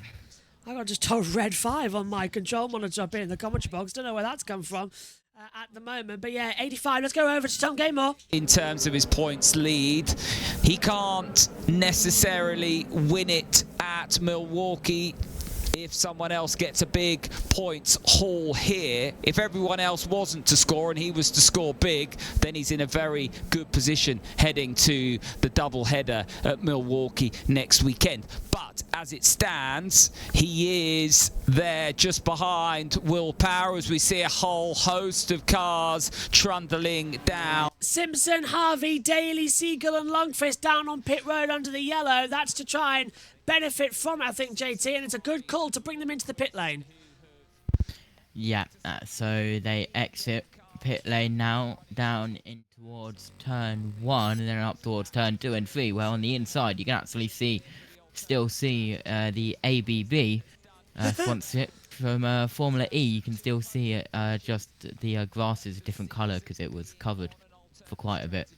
So we are under yellow on lap 1. We'll have to restart this then. Getting into the chat here on YouTube. Rec right in front of me says a C card as well. Jess can't believe it. Tico, you beauty, says Rob Brown as well as they come through. So yeah, not the best situation at the moment as we come back. I wonder what's going to happen on the running order as well as Dixon's car is pulled away. Front left suspension is gone. Dixon out of the race then here. JT, what do you think then? Championship-wise, many people saying he wasn't going to win the championship anyway. I still think there's a possibility it could be inside it because never count out Dixon. Yeah, I think he'll still be inside it. Whether he wins it is a different story, but if he's not in it, that removes one person and makes it easier the tiniest bit for others. Let's have a look at the start once again. Yeah, so Power moves to the inside line. Ferrucci jumped it massively coming out the last corner, and then Scott Dixon makes up 3 positions into 1. He touches the side of Armstrong, and then I was looking at the front because we nearly had Ferrucci out with Power. Yeah, that took a long time for it to come through. They would have wrecked on the chicane, but I didn't buy those seats this year. Well, there were 5 wide coming into the Shelton chicane. Jackson Lambrose and Joe Sammiego are standing right there on the TV screen. That's going to be filming our new intro for 2025, if you're wondering what they're doing there, by the way. So, yeah, that's where they are. The waiting game continues. Such a strange runaround at the moment on the circuit. You didn't expect that to happen. And Dixon flies off into the barrier after contact with the 30 as well on the track of Pietro Fittipaldi. Let's take another look at it, JT, from the off-board angle. So he gets forced wide by Grosjean, and then Fittipaldi's got nowhere to go and jumps over the curb and hits him off. Rossi was lucky there actually not to get taken out as well. Yeah, Rossi was very lucky to not get taken away there, and you just see cars on the racing line and there's a spinning Dixon out of the way and a lot of avoidance, multiple cars, and straight off into the barrier Dixon goes, and not the hardest hit we've seen there, but not the lightest hit that we've seen there. Nothing, man. I did nothing wrong. You put me to the curb. What do you want me to do? Copy. We were just talking about it here, what the scenarios were. Everything's fine right now. So everything working fine right now. Apparently my power bank's gone missing, which is always a delight to have just before a commentary. And I love how she remembers it as well, a day before she goes away so it won't be charged. And also, she had it last. Coming back to green flag running then. Also, I asked for a drink because we couldn't leave the box. And yeah, distractions. Coming back then to green flag running here for the Grand Prix of Portland. Power will lead Ferrucci as well out of turn 12. Second time of asking with 110 laps. We go green again in Portland. Down towards turn number 1. And already having to go defensive further back in the field. Kyle Kirkwood trying to go around the outside of Joseph Newgarden. Hasn't worked out. Newgarden just late on the accelerator. Kirkwood's right there to capitalise. Armstrong too, trying to come back alongside. But Power has the lead of the race as they come through. So lap 6 of 110. And now the field will calm down. Watch for Palou though, JT, because he's going to be trying to get past Ferrucci to catch Power. Power's also a threat in this championship still. Oh, and a penalty for contact, Pietro Fittipaldi. Well, where is he supposed to go? Yeah. Again, another bad decision. Have a look at it. I don't agree with that. Where is he supposed to go? That's a racing incident in my book, They JT. wanting Pietro Fittipaldi to get on the brake slot behind him instead of jumping over the curb or something. Oh, that's out towards the pit wall. Herta down to the inside line and makes the move on Lundgaard into turn 1 of the chicane. Brilliantly done. Although I did think that Lundgaard might throw himself off into it sideways. Couldn't find it as well to keep on the attack. But I tell you what, JT, Herta's making a move on this one. Yeah, keep an eye on him. He's currently up to 5th place. Of course, not the best qualifying for Colton Herta yesterday. And Grosjean in 4th, still good to see. Palou still in 3rd. That's where he started, and the top 2 have switched, so Power in front of Ferrucci.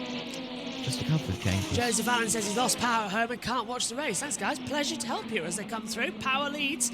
Palou's got the fastest lap of the race so far on a 1 minute 5.70. And in terms of best speed, that's 116.731 mile an hour across the start line.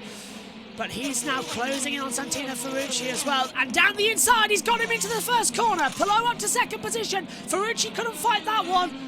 So now the 1-2 is Power and Palou. Penske versus Chip Ganassi.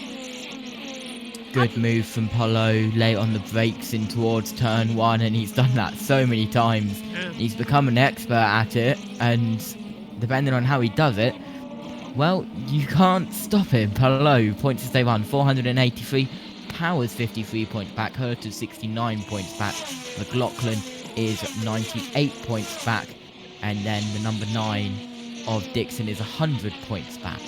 Let's take a replay of the lunge into turn 1. It was a simple move up the inside, JT. She couldn't do anything about that. No, it was too late on the lunge. Palou likes those. He does it on the ovals a lot as well, doesn't he? He does, yes. So lap times are about a minute, which is going to take about 110 minutes, so just shy of 2 hours to complete this race, barring cautions. It's always a long one, so stay with us. But it is always fun. That's always what we like here in Portland. It's our 4th year covering this event. Scott Dixon's down the pits. And then second, can you walk us through the incident? Yeah, totally fine. Yeah, the 27, I think, caused all of that mayhem, to be honest. Just did a lunge and then gave me 0 room on the exit, which knocked me off, and then you're trying to recover. And obviously, I think with, Fittipaldi, honestly, getting the penalty there, kind of no real fault with him. It was just the funnels there. But the penalty should have been on the 27. Thanks, Scott. Thanks, Georgia. So, yeah, this is going to be very entertaining action, isn't it, at the moment? This is Dixon's on board again, JT. Why not a penalty for Rossi then as well? If you're going all in. Because Rossi was detrimental because he couldn't back off because Fittipaldi couldn't lift off for it. So it doesn't make sense as Dixon's car's back in the garage. Yeah, look at the left of that car. That's going to need a bit of repairing before Milwaukee doubleheader next weekend. And Hy-Vee have a thing with sponsoring doubleheader weekends at an oval. It seems like. Whereas I've just noticed this is how much, even though I've done practice sessions this weekend, this is how much I've been paying attention. Jury Vips is in the 75 this weekend. Yeah, did you know? No. Vips taking on his first... I think I saw something about it on Twitter, but I just read over it. Now, usually JT is the one who's behind on the weekend of IndyCar, not me. But this is how it's been this weekend. We've just been flying around 24/7 trying to make things work. Lap 10 of 110, 100 to go. Power leads from Palou, Ferrucci, Grosjean, Herta your top 5. Kirkwood, Lundgaard, Newgarden, Armstrong and Ericsson has your top 10 at the moment in this race. We're live on JBMotorsports, YouTube and Twitch. We're live on the Grid Network. We're live on USON as well. A complete trio of all our networks for the Grand Prix of Portland, the Grid Network's home event as well. Josh Burch and Josh T up in the comms box with you as well. Down trackside, Joe Sammiego and Jackson Lambros as well. Jackson will be back with us in the comms box next week for the final 3 races as well. And he was really happy that, by the way, he was flying over to Portland. He wasn't with us last week as well because he was out prepping for this week. So ergo, he was buying some luggage. Yeah. And, well, yeah, let's just say it's been a little bit busy, which is why I've not been having kept updated. This is what happened with Santino Ferrucci at Barber, and all the different bits of contact that he's had with the 77 car, the 14 versus 77. They went through a phase, didn't they? Again and again and again, and the reason they are bringing this up, and they got fisticuffs as well at one point of the year, is because if you take a look at what they are right now, Ferrucci's third and Grosjean's fourth, and they're separated by less than a tenth of a second. And these two have been coming together all season long. They hate each other. It's very safe to say. And Santino Ferrucci and Carl Kirkwood have been coming together a couple of times, and that's where the fisticuffs came out. That Ferrucci's currently third, and then around 3 seconds back is Carl Kirkwood, so a little bit of a way to go there. But yeah, if you want to know why I wasn't on the touring car broadcast today, it's well, race 3 I was able to just squeeze in. I was on the outside of a small oval in the middle of Aldershot in the UK, watching vans deliberately crash into each other and having vans charging at me into the dust on the outside wall. And because I was up against the cat's fencing because of how the circuit is with the camcorder, let's just say I'm still very dusty, and I had to keep turning my head to not get dust in my eyes. So you've got a bit of a gravelly voice as well, you could say. I see what you did there. Everybody always says about my voice being gravelly sometimes as well, if it goes down. That's because I commentate a lot. Sometimes it's not, but if I'm talking normally, it goes gravelly. So, it's fine tomorrow. It's definitely not like they're putting Reliant Robins on a figure of 8 oval, and can't wait for that. If they wrecked a lamppost with one caravan and they're putting 12 caravans on the circuit at once, what could go wrong? And yes, I am sending a video. Many. Yes. They'll be on the JB Motorsports members page as well if you want to see caravans as well. Soon it'll be on the members. I'm so backlogged with other editing stuff. I'll believe it. It is definitely on the list. So much on there as well. Top-notch racing, Josh says, well, Brand, it really is top-notch racing, isn't it? This is beginning to get calm as Alexander Rossi's coming to the pit lane. So has David Malukas. So they've made a pit stop very early. That'll be for fuel. So they would have started this race earlier, and then now we're going to top up with some fuel. Can't see why they wouldn't at the moment. So 2 cars coming in, as you mentioned. Rossi, Malukas, and they are alternate strategy from there. And you can just see on the left-hand side, it went behind the leaderboard, the ABB that I mentioned. Yes, I saw see it, as well. Considering we don't come here anymore to Portland for Formula E, which I absolutely hate because it was some great racing, I'm surprised they've still kept it out there and they haven't changed it all up. But yeah, it's because of the covering, the red covering that they used. The grass on the grass that wasn't covered got more sunlight than the grass that was covered, so it changed the colour of the grass, which is why you can still see it. Or bleached. Basically, if you dye your hair blonde and then try and dye it red, it won't work at all. I think that's the way it is. Is it brown? I can't remember. I think they used tarpaulin or covering for the one. Yes, I can see over there, though. I can see it on the helicam as you come back to NBC. Hello, Amy, watching on the YouTube chat. Welcome back and to in the Discord. Hello, Amy. Is he there? Oh, he is. Hello.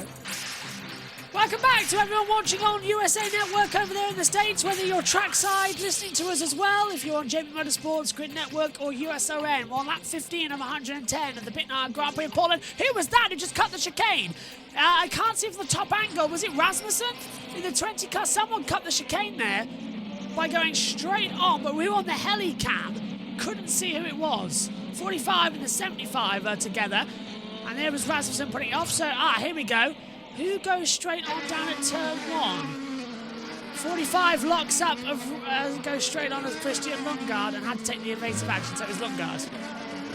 Lundgaard, was that the one you saw, or was there another one? It could be another, but because it looked like straight to me. Lundgaard locks up at the first entry, cuts the course and has to go over the bollards, and this is where it rejoins. So yes, I think it was Lundgaard as we ride with him again down to So many Shelton. different paths that you can take on the escape road in the middle of the chicane, and they've all purposely made the escape road chicanes in a way where if you go off at this point you can still join it, but if you go off at that point you can do it. Linus Lundqvist. Which makes there's no excuse for not doing the escape road. And I think that's the best way to do it, because there's always a way to do it, so you have to do it.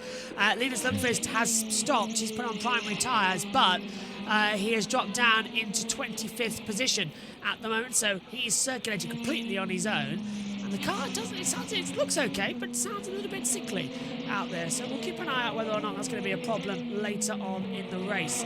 As we take a look at it now for Chip Ganassi Racing, sliding, coming out of turn 7, through 8, and then down through the King Straight to turn 9.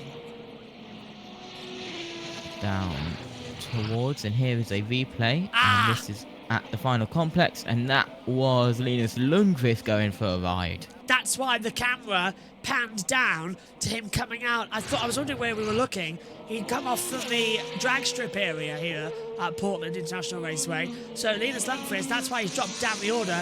He's gone off straight at turn 10 for 11, like we saw Power do, and yesterday in qualifying Pelot do as well. Pelot got so lucky, by the way, yesterday in qualifying. Yep. There's so many different types of motorsports that you can do here at Portland International Raceway. Even golf. There's so much. It is a true motorsports park. You can even do fly fishing, and you can even do magnet fishing in the lake just alongside. It's fantastic, this place. A true cathedral of motorsport. As we're on board with Carl Kirkwood, he's running in 6th position. He's closing in on Colton Herter. The gap is about a second, actually, according to the dyno monitors that we're looking at here. So they're going to hold it running together. Of course, I wonder if anyone's found any debris. I wondered that as well. I was just thinking in the magnet fishing. Would carbon fiber magnetise? Is carbon fiber magnetic? There's way more than carbon fiber though. I don't think carbon fiber doesn't magnetise from what I can remember, but there's so many other stuff. If it's covered in velvet, it won't work anyway. Yeah. Throw back to the Top Gear episode. One of my favourites, that one. That was fantastic, the police car one. You mean the one that you... Wait, no. You sent me one, and then I had a look on that page, and I saw another one. But I don't think I sent it back to you. Oh, I don't know. The one where they ran raid Woolworths and all that lot. They got the Pikes Peak and all that lot. It's fantastic. I'll send it to you. Hold on. Do you remember the one where they're wearing moustaches? As into the pit lane comes Pato O'Ward. Yeah, that one. That's one of my favourites. Anyway, did you send that to me, or did I find that one? I think we might have done both, actually. I think I've sent you something before. Anyway, into the pit lane comes Venus VK. Gets on a sticker red set of tyres. Primaries, though, going on for Pato O'Ward, coming off of sticker reds. New aero screen cover as well. Twist to the front wing. Down he goes. A lot of fuel going in that car, actually, as well. Gets out ahead of everyone who's coming to the pit lane first. The undercut working. Okay, JT sent me the Instagram. Let's see if it is the one we're both thinking of. Yes, JT, that's the one. Yeah, who sent who? Yeah, so you sent me the Jesus one. Oh yeah, the Italian Jesus. For Giovinazzi. Yeah, okay. I'm with you now. And then that one was like the one after it, I think. Yeah, side by side, as that's VK trying to hold off from the 66 as well of Malukas. This is over 25th and 26th position. Malukas has got much hotter tyres compared to VK, and it should be an easy move with the sticker reds that are up to temperature. VK's going to try and keep it side by side though. Down towards turn 11, hasn't worked out. Malukas goes through. Very nicely done. So Kiffin Simpson's coming into the pit lane as well. Yeah, JT, that one. And then the Italian Jesus sponsor of the day. The JB Motorsports team just sends each other random things. I was going to tell you, but I forgot as I had to dash off after race 3. But there was a Peugeot van at the racing today. It had in massive bold letters across the side of it, "Maniac." Yeah, we need to do one of those events. That'd be fun. Crashing would be fun. Kirkwood, Vips and Rosecrest come into the pit lane. as we follow the 27 then, takes off a set of red tyres, puts on a brand new sticker set of reds, front change, winglets as well, adjusted, a lot of fuel going in, and out it goes. Vips in 2 for his first pit stop in IndyCar at racing speeds. This should be quite fun. Yuri Vips officially an IndyCar driver now as well. So that means we've got Yuri Vips and Santino Ferrucci. IndyCar a home for Formula 2 drivers that have been banned for racial slurs. Surprising, isn't it?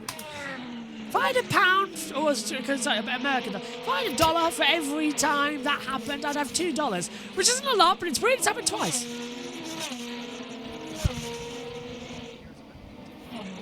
Prove me wrong. Prove me wrong.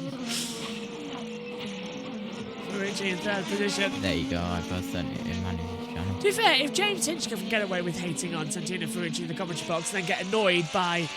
he does it deliberately. Townsend Bell does it deliberately, by the way. He's admitted it on several podcasts. He does it deliberately.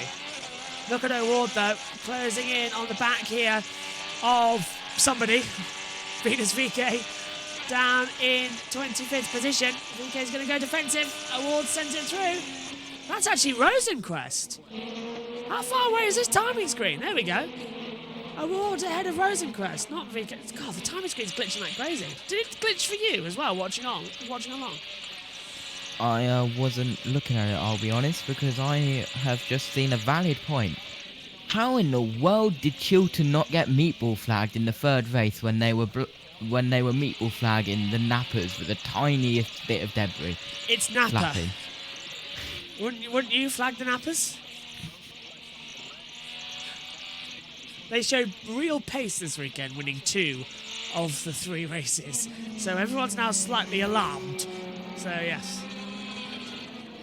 We're getting into the business end, aren't we? 2 touring cars left. 3.5 Indy cars left. NASCAR's getting towards the play. To be fair, NASCAR, MotoGP, Formula 1, they're all still going to go the distance. Oh, spinner! 2 off down at turn 1. One of them is that... Oh, don't tell me that's a 78 car. It is. It's Connor Daly. Connor Daly coming into contact. Was that with Sowery? Or the 30... It's Fittipaldi again. Fittipaldi trying to go for a move on the inside line at turn 1 of the Shelter Chicane. Locks out, tags Rio Daly, and Daly spins round. Well, JT, I think another penalty coming the way there, and this time for Pietro Fittipaldi, that is deserved. Yeah, that was Pietro Fittipaldi not being the best, and well, Pietro Fittipaldi, even though there's a million ways to go through, I don't think that that's one of the ways that you're meant to go through the escape road at I just saw Jackson, by the way, trackside, I think, if he's still there down at Shelton. Jackson, Joe, if you're watching in the chat, let us know if you're there. We'd love to know where you are. They're probably sat in the media centre there with their feet up, drinking coffees. While we do all the hard work of the commentary. They've done their bit, now it's our turn. And you can catch all the post-race show stuff on Grid Network as well. All the post-race action with special guests coming your way as well. So Grid Network for the post-show. I doubt me and JT will get an invite. We're off, I know I'm off for a bath, a big slice of Mississippi mud pie, and then I'm off to bed. What about you? What's this? I completely zoned out. What are we doing after the race? Because I'm off for a Mississippi mud pie, a bath, and bed. What about you? Oh, well, I was meant to be halfway or done editing today's video that I recorded, but no, I took an hour trying to transfer the files from my phone to the computer without having any issues. Oh, it's okay. I get us into the pit lane as well. Now comes Nolan Siegel and Pietro Fittipaldi. Fittipaldi will serve his penalty now. Sticker reds going on for Siegel after being on primary tyres, so he'll change over now for stickers. Reds. Yeah, so I rage on that. We were due on air in 10 minutes, and all the footage that was sent to me, I downloaded, and the download had a big QR sticker on it. Cue me having to re-rush to download them and get on air just in time. And air them all as well, I might add. I was very impressed. That's why in the pre-show you didn't see my face until we came onto the commentary box with JT, and that's why you saw the orbit cam, because we were just rushing getting everything sorted. It was one after the other, so it was a constant battle to get it sorted. So you're saying the viewers were saved for a little bit longer? Yes. There goes Power. He makes the now move on they Pillow. have to see us too. The two in the lead of the race are battling finally. Power's been held up by traffic as NBC cuts to the camera. Power is still leading, but Pillow's looking to the inside line, coming down into turn 10, 11 and 12. So the battle at the front, hotting up. Is that who I think it is in front? Fittipaldi, yeah, and he dives into the pit lane for his penalty. Activating Is that push. his second penalty? Yeah. Do we still have push to pass, or is it now hybrid energy? I can't, because on the hybrid. Yeah, because on the timing screen it still says PTP, but obviously that's hybrid power. Does it work with the percentages going up and down? No, it's just showing it for like 185, 180, 194, and it regenerates itself. So like I don't think it's fully adjusted yet. Hopefully next year the timing will be changed and made better. To be honest with you, I showed the timing screen to somebody earlier on, and they said that they would be completely lost trying to follow it. It is like reading a Bible. I must admit, it is. You have to know what you're looking for to really pick out Then the information. Again, it does say overtake on the main timing screen. Oh, is that someone spinning? No, it's the top 5 graphic coming up. Lap 27 of 110. Power, Pillow, Ferrucci, Grosjean and Herta. Your top 5. So Tom Gamemore saying that it's lap 31 that they're going to come in for pit stops as well, but that caution did extend it by 5. So look at lap 36, 37 for the pit stops to start to come in green flag conditions for number 1. Expecting a 3-stop race as well. So 30, 60, 90 to get to the end of 110. So a 3-stopper, yeah. Wow. Kind of makes sense though. I don't know why anyone was like going, oh, it's going to be different, yeah. It's regen, says Josephine. Yes, yeah, it's the regen, but it's the push. It still says push to pass on our timing screen here up in the box. We know it regens. It's just it's going up and down to regen it, but it's showing us back in seconds, not in terms of battery level. So I would like it if we just had like 100 that went down and went back up, so we could see the percentage level. But yeah, it needs to be adjusted. David Malukas, by the way, has got a sub 60 second lap. He's done 59.745 down there in 20th position, so watch out for him to have a storming start to this race at the moment. By the way, NASCAR are racing with the trucks this weekend at the Milwaukee Mile. INDYCAR are slightly worried about that because they're worried that when they're in a week's time for testing and the races, the sheen shine, and that's still going to be there for the NASCAR tyres. So they're slightly worried about that. That could be in for an interesting Milwaukee Mile double. I'm going to keep an eye on it as we keep through. So coming up to the first pit stops. When we have pit stops, we'll hand over to the pit lane. Georgia and Dylan will tell us all the information that we need to know. They are 2 pit reporters for the end of the season as we continue on. We're with Will Power leading this race as he comes into turn 11 and 12. Gently back on the power. Onto the drag strip, start-finish straight once again. We're going to start the 30th lap here of the BitNile.com Grand Prix of Portland. And getting into pit stop windows now. Toby Sowery for Dale Coyne Racing, boxes as well. So he's come through. Really enjoying this second half of the IndyCar season, actually. It's been thrilling when we've all managed to get here. Of course. Yeah, Jackson's taken a couple. I've missed a lot. I've even done the unthinkable of take NASCAR over IndyCar. Can't be able to do that. Welcome back to everyone watching on USA and Peacock, or if you're watching us all around the world via JBMotorsports on YouTube and Twitch, the Grid Network, and listening to us on USRN.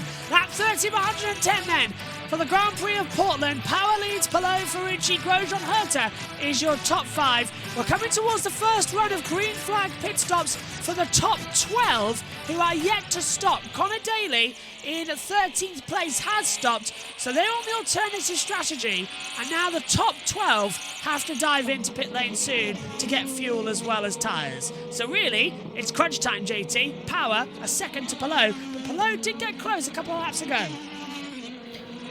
Yes, he did, but he's now a second back. But I don't actually.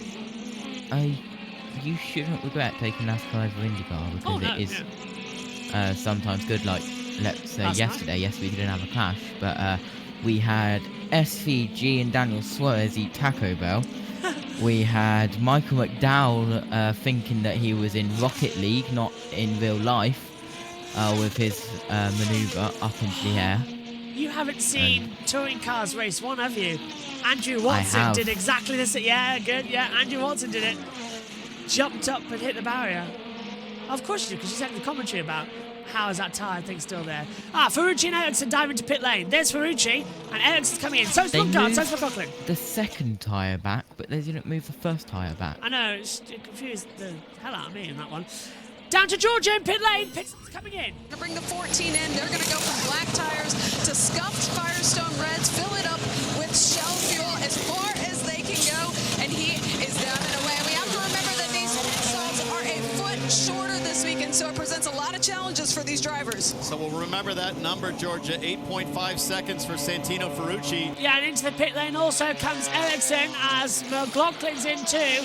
7.7 for Ericsson on his pit stop, 9.8 for Stingray Rob. Here comes McLaughlin with a very good 7.5. He matches it. There's drama down at turn 1 as well. As they're going to be contact, Romain Grosjean side by side with the 8-car of Remus Lundqvist trying to come back up on the inside as well, JT. So it's Marcus Ericsson coming through.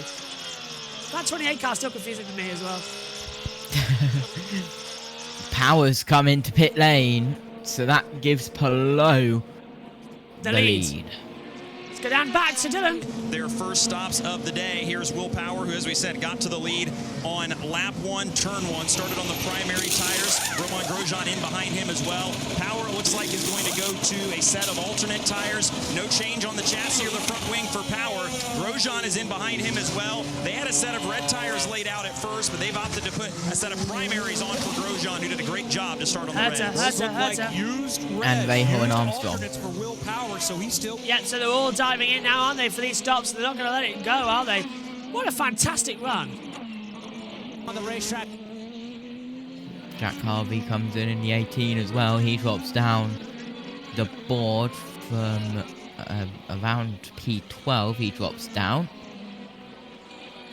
So, I'm pressing the wrong buttons here. Newgarden is coming in. So is Palou. The top 2 are in. Yeah, this is big news as well for Palou, because if he has a super smooth stop, he can try and overcut that of Power. They got 28 seconds as well. 8 is the stop. Need to be 8-9. Back down to Georgia. Just to make sure they could try to get some clean air on that in-lap. Palou is asking for a little bit of a front wing change as they'll start this second stint with primary tires as well. There's the wing change waiting on fuel. Palou's release. Let's watch the blend. That was not 9.2 for Palou. It was a terrible stop. Will Power goes through and takes the lead. Joseph Newgarden is on a slow stop. Power takes the lead down to turn 1, JT.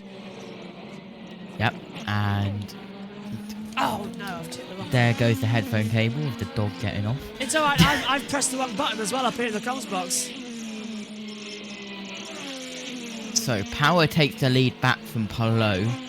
So, and if I remember rightly, as that was Ferrucci diving up the inside of her to down at turn 3, and that was a very smooth move from Ferrucci. I've pressed the wrong button and I've knocked out the cable. I did tell you I'd do it at some point as well in this broadcast, so I'll continue on. Dust getting kicked up everywhere, JT, though, so yeah, actions at dawn to keep it up, and fingers crossed it's going to be okay. What do you think we're actually going to see in this second half? As well, Herta was looking up to fly off the track there. Yeah, so that's why it was so easy for Ferrucci to get past Herta, because look at that, there was the contact. Yeah, and straight off. Ferrucci just dived straight up the inside. Right, I'm nearly back up to running order. after knocking the lead. It was my own silly fault because I knocked the lead that controls the screen. So it was my own fault what happened. I take full responsibility. And yeah, I'm going to be very careful with it from now on. You're reminding me of the stewards at Aldershot today when because there was non-contact formulas. Spoiler alert, I don't think any of the races had no contact. They took no contact and laughed at it today. Okay. Yeah, it was a little bit chaotic to say that they were a non-contact formula, and cars were flying everywhere. A car went up on 2 wheels, and Linus Lundqvist is coming down pit road. Right, so Lundqvist then managed to get himself up to 13th on the alternative strategy, and he's coming in look for at his that, second 28 stop. thousandths. Wow, on the last pit stop that time, that was power being faster than pit below, in yeah. Total minus 1.987, but yeah. And the stewards were just saying, insert car number here. You got spun because that was your own fault for cutting across the other car. Oh, I'd be such a mean race director, I would be. But I would Can already tell that. I would rule with an iron fist half the time. It's a fine. One of the marshals or officials when they were coming to the restart just went over the radio and It's a hard knock life for us. Maybe I should do some actual race direction with EERC. That might be quite fun. JB takes over for an hour of one of the endurance races and all hell breaks loose. I'm just going, I need a code 40, I need a code 40. That's safety car, by the way. I spilled coffee on the machine. JEB becomes a race director for an hour, disqualifies everyone except his own team. Oh yeah, Hannah Burch simulation. Yeah. Oh, you can. Oh, that's why they probably wouldn't allow me to do that. Yeah. Black flag for everybody, barred the Hannah Burch simulation. They win the entire eSport race. Thank you very much. Good night. Craig D said, "Thank you again, JB Motorsports, for providing entire coverage of the race. Absolutely delighted to as well. We love coming here to Portland and doing all the racing with INDYCAR and all the other series, and we always enjoy the fact that Joe Samiego's trackside, and he always brings the Grid Network shows over as well, and you can catch that later. And I'll be back on the Grid Tonight show on Wednesday as well with Kobe, and I think Matt White's back with us this week as well. We had Matthew Owens replacing him in the box for the show on Wednesday. And yeah, we went on just a little bit. I think we got under an hour. We just got to an hour that show, which is good because usually it's like an hour and a half. If Ben's on, we're on for 3 hours.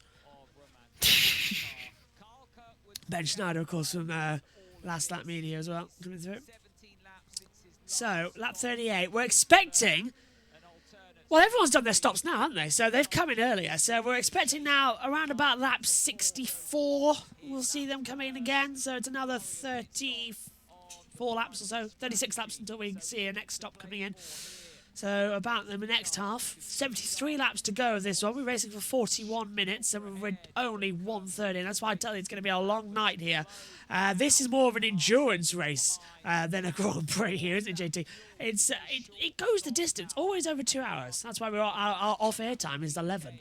It's only 9:10 now. It definitely goes the distance. And what's that? Josh actually saying the correct off-air time for once? What? What? Hang on a minute. We got right. This. If you don't know what this is about, if you've only just joined us for IndyCar and worked with us for the NASCAR broadcast yesterday, I got told that the off-air time would be 3:30. That's when the race would end, and that we would be off-air by around about 4 a.m. I'd like to point out for the record that if it wasn't for the fact that we had 2 cautions for cars flipping upside down, plus then a 6-minute red flag period, we would have actually finished at 4 a.m. bang on the dot instead of 4:15. So I got close. It's always plus 15 anyway, around the outside of it. Like for right now, because we get the NBC running. Look, where's the running order? I have a running order here.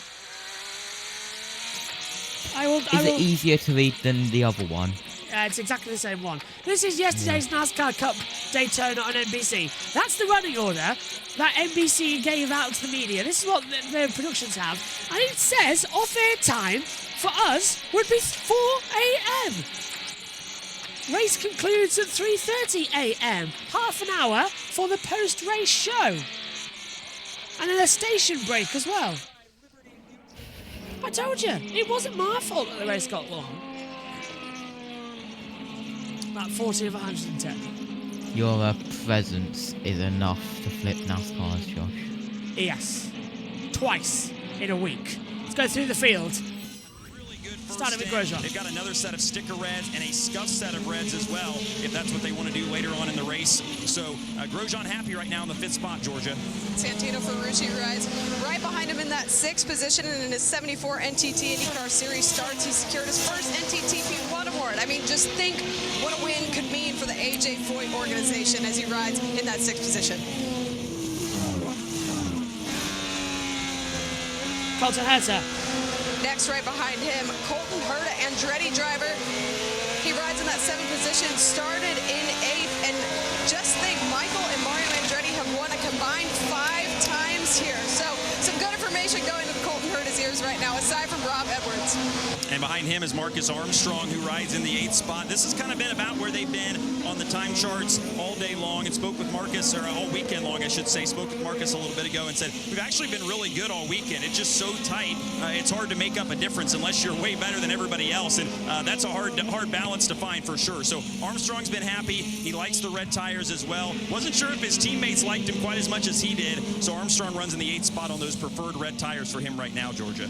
Graham Rahal says Portland International Raceway is home to his first big win in Star Mazda back in 2005. And we have to remember he held the pole here last year, so he has unfinished business to take care of today riding at 9th. And Alexander Rossi rounds out the top 10, started 17th. They were one of the first cars to pit on lap 13, which they were going to have to do a little bit different on strategy, and it's paid off for them right now. Alex felt like they had a car that was capable of qualifying within the first 2 rows, and then just mysteriously kind of lost the balance in qualifying. So knew that if they could get track position, they could contend and run up front and hold on to that track position. He's going to have a big fuel save here over the next couple of stints, but Rossi in a good spot and making progress early. Yeah, I like this call from the 7th stand. Yeah, thanks everybody down there in the pit lane, and I think as well, JT, we're just now going to be sort of calming it down, and fingers crossed we're going to be in for a great second half. Well, we're not even halfway, are we? We're just sort of limpering through until the action starts because the field's too spread out, and I think we really need to keep it close. Yeah, we're still 13, well, 12 and a half laps away from getting to that halfway point. The duration of this current green flag has been for 37 minutes and 45 seconds. We were under caution for 7 minutes, and our total time under green is 38 minutes and 55 seconds and counting. Yeah, unfortunately with this, you can't see the actual race. That's why I want to see, not this board thing. Sorry, yeah. The board thing is when we go down to pit lane, so that you get the whole timing and, you know, NBC, because then we don't... The whole point of that is that you can head down to the pit lane without then seeing me and JT, who get a bit of a break in the combos going like this.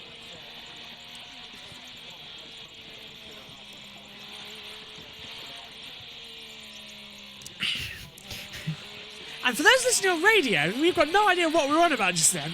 But for those of you watching along, you know why that board's there. Otherwise, we're wiping noses and that lot, and readjusting bands or headset clips and all that lot, or just changing things over in the box. So just gives us a few seconds to, just make sure everything's set. So that's what the board thinks. Or in my case, testing the light system if something goes wrong. Yes. Speaking of which, below nearly went up and over the Shelton chicane. Very tight entry to turn 1. If I could show the whole race, I would. Radio. Hit power on your red or used red? Used. So Alex, tyres radio used. Do you remember when you used to be able to get team radio in IndyCar? Wasn't that grand? It's a shame that went, wasn't it? Yeah, you can still get it on, of course, these, what is it? If you're at the track, you can still get them on these, but scanners, yeah, not on that's not why when you're thousands of miles away across a massive ocean. I took a season off of IndyCar commentary back in 2019, I want to say, all bar the Indy 500, and I actually, for every single race, I didn't listen to the commentary. I had the headphones on, and I was listening to all the spotters, and I was listening to the pit information because I commentated on it in 2017. Well, let's start again. I started the Indy 500s in 2016 as McLaughlin. I'm going to interrupt myself to bring you this. As McLaughlin goes to the inside line, having a look on Marcus Ericsson into turn 1 as it decides against it. It's tricky to overtake at this circuit in an IndyCar, so that's what's having the problem with it. But yeah, started in 2016, only did the 500s, decided, okay, I'll do the full season in 2017. Didn't like it, took 18 off, and 19, and through those years, I was listening to every race via the spotters, still watching it, and I sort of got the bug during COVID, ironically enough. IndyCar was the first race back. It was the first racing series that came back in June. And I thought, let's do it. Let's commentate IndyCar again. It's in Texas. And this was way before we got this commentary box set up the way it was. Because during COVID, it was dismantled because there was nothing on for 6 months. So the commentary box was dismantled. We rushed to put it up. We had a small television, a bus mixer and a headset, and a laptop, and I commentated on the race. Huddled into a garage that was full of stuff due to COVID. Tyre change coming in for Alexander Rossi. Takes off one used set of sticker reds, puts on another used set of sticker reds, and away he goes after getting 7.4 seconds worth of fuel as well. But yeah, that's what happened, so yeah. And I miss those audios. Weird train exit there, but yeah, that's the way it goes. That's how we're dealing in with this race at the moment. Now, Power leading by 2.8 seconds to Palou. Power's on the primary is Palou, Power on option. So that's what we're going to have to stay alert with tyre strategies coming to play in this race. Herta still on the attack as he crosses the line. He's down in 7th place. Ferrucci is 1.2 seconds ahead of him. There's a little bit of water on the lens there of Herta from his pit stop a few moments ago. And they're still on the attack. So, lap 46 of 110. 64 laps to go, and we're 50 minutes in. So I reckon, JT, do you reckon with 10 minutes to go we could get to... Well, yeah, we'll get halfway, won't we? 55... Yeah. Inside the hour. 10 laps, 10 laps. Yeah, so it'll be a 2-hour race, which takes us 10 extra minutes. 10:30 UK time is the off-air point. In other words, around, I don't have extra 15, 20 minutes to that because yesterday you said that and then look what happened. Whatever. 2 cars flipped over. I say we're off air at 10:45. If we're not, I'll be surprised. I'm actually going to go with you on that for once. Oh, why not? That's new. Somebody put a marker in the YouTube chat or Twitch because JT's just agreed with me on an off-air time. That's never happened before. We're always rowing about, it's going to be 10 minutes longer. It's not going to be this time. He told me. Fine. Even I got an off-air time. Well, even I got a time wrong of what time I was going to be back today because I thought I wasn't going to get back for race 3. Then look what happened. You also said that we would be off air at 5 a.m. yesterday in NASCAR. I said 4, and it was 4. So I got it right. You were way off. And you can blame Premier Sports for having 5 a.m. as their cut-off time on their TV guide. I had the production order. Always trust the production order. I have never got round to understanding the production order.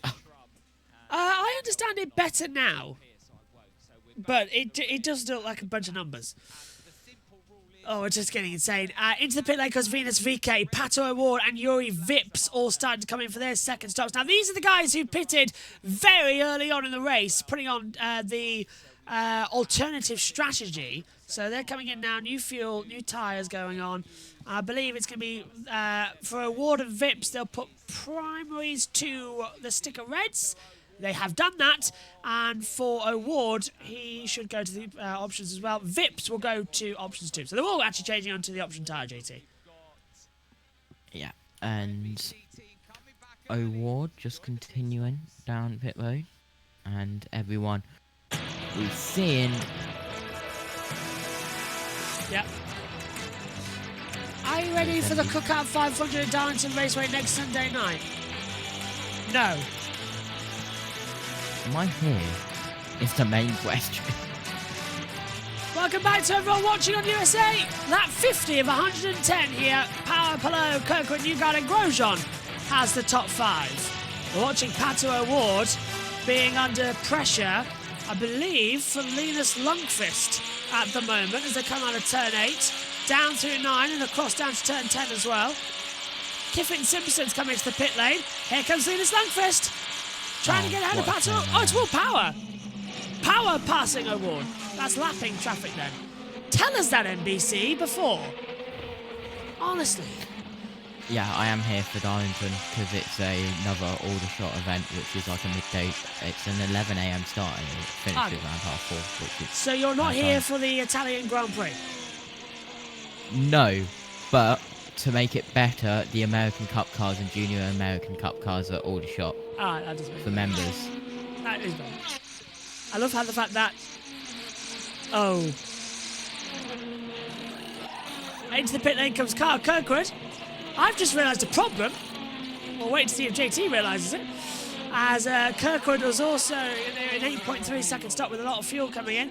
Rosencrest coming down pit road as well. JT, next weekend we've got MotoGP as a clash as well. Do we? Yes. Oh, what a shame I'm not here. Have fun. With the support series as well. And TV pictures galore. Okay, that could be fun. Something tells me that Jess is gonna be Moto3 busy? and Moto2 is going to be sidelined. Yeah, looks like it will be. Side by side, that's going to be tight. The 51 trying to go around the outside as well of Toby Sowery. We're riding with Kyle Kirkwood, who's keeping him wheel to wheel. Down to turn 8. Kirkwood back on the inside. Sowery in the ever-changing, regenerating 51 livery lineup as well. Still holding it together. And he's coming back down to turn 10 on the inside line. Sowery's not giving up. Last of the late breakers, and he's back through on Kirkwood. And Kirkwood's tyres would be up to temperature by now, so what's happening there then? I don't know. Toby Sowery has just raced Kyle Kirkwood and won. The 51 has had more people driving that car this year than there have been Doctor Who's. There's been more. It's unbelievable. Catherine Legg was in it last week, and Catherine's back, isn't she, for the next 3 races? The 51 has had more driver changes than I've been circuits this year, and that's saying something. Because I'm everywhere. I'm in Shelbyville, Octaville. Yeah, there's a replay of the side-by-side battle we were seeing on the TV screens. To be honest with Adam's question, he's put in the intro chat, yes, I am very much looking forward to Darlington. But I'm not looking forward to the fact that Darlington is the regular season finale. Didn't like that. I thought Daytona was the best race we've had in a long time last night. As we see, that's a full yeah, you can see how dull the race is at the moment. The fact that we've just gone through the entire action zone side by side again. For lap. That's the changeover. Power leading the way though, JT. By 3.1 seconds as well. And then it's a 10-second gap from below to Newgarden. And there's Power lapping traffic. That's him getting ahead of Rosenquist. Dust kicked up ahead. See who that was from. Armstrong up to 6th. Grosjean pits. So Romain Grosjean comes into pit lane, and now we're seeing a battle between Joseph Newgarden and... Well, we're not on board with Palou, so who are we on board with here? It's McLaren. Can't be Rossi being lapped, is it? I've just realised something. It's known as Siegel, thank God for that. Okay. Go on, JT. Darlington is the third cookout race we've had this year in NASCAR. Yes, we've had quite a lot of the cookouts. 2 cookout 400s and now the cookout Southern 500. Yeah, get a different name. Oh, and it's a night race as well. Beautiful. Yeah, that's why I said I wasn't 6 looking PM forward to Eastern. it. Midnight again for us here in the UK. There goes Kirkwood on the inside of Toby Sowery, and Sowery now drops down to 13th place. Kirkwood back up to 12th with a nice move on the inside line. Whoa, we're halfway there. Lap 55, go on. Quickly check the term dates of my school and hope that it's an inset day on the Monday so I don't have to go back after the NASCAR night race. So, we are halfway as the two Junkos racing cars side by side battling each other. Grosjean ahead of Daly. If it was Agustin Canapinas in the car, I might be a little bit more worried. Rahal and Rob down pit road. Still with Rob having a bit of a slow stop there. A lot of smoke coming from his side of the track as well. Oh! Off goes the 20. That's down at turn 10. And he's got back on very quickly for Christian Rasmussen. Locked up and went straight on, nearly hit the barrier, but luckily not. Several different ways back onto this circuit, remember. Halfway there, inside an hour. At the end of the drag strip, and that was some rapid acceleration from the 20 car on the drag strip. That was a bit weird, wasn't it, actually? How that Which was very dusty, because he was sliding around all over the place when coming back on the circuit, of course, with his dirty tyres. Oh, Sowery's trying to go back around the outside of Kirkwood. Kirkwood's defending like crazy. Sowery, did he make the move? Did Sowery get ahead of Kirkwood? He did! Kirkwood's down to 13th. Sowery's up to 10th. He's past Grosjean. Highest ranking rookie at the moment in the race. He's 10th. And Kyle Kirkwood with a penalty. Wow. So Kyle Kirkwood gets a penalty. I understand for dangerous driving. Weaving under braking. Palou Newgarden into pit lane earlier than expected. Let's head down to the pits. Oh, Dylan is making stop number 2.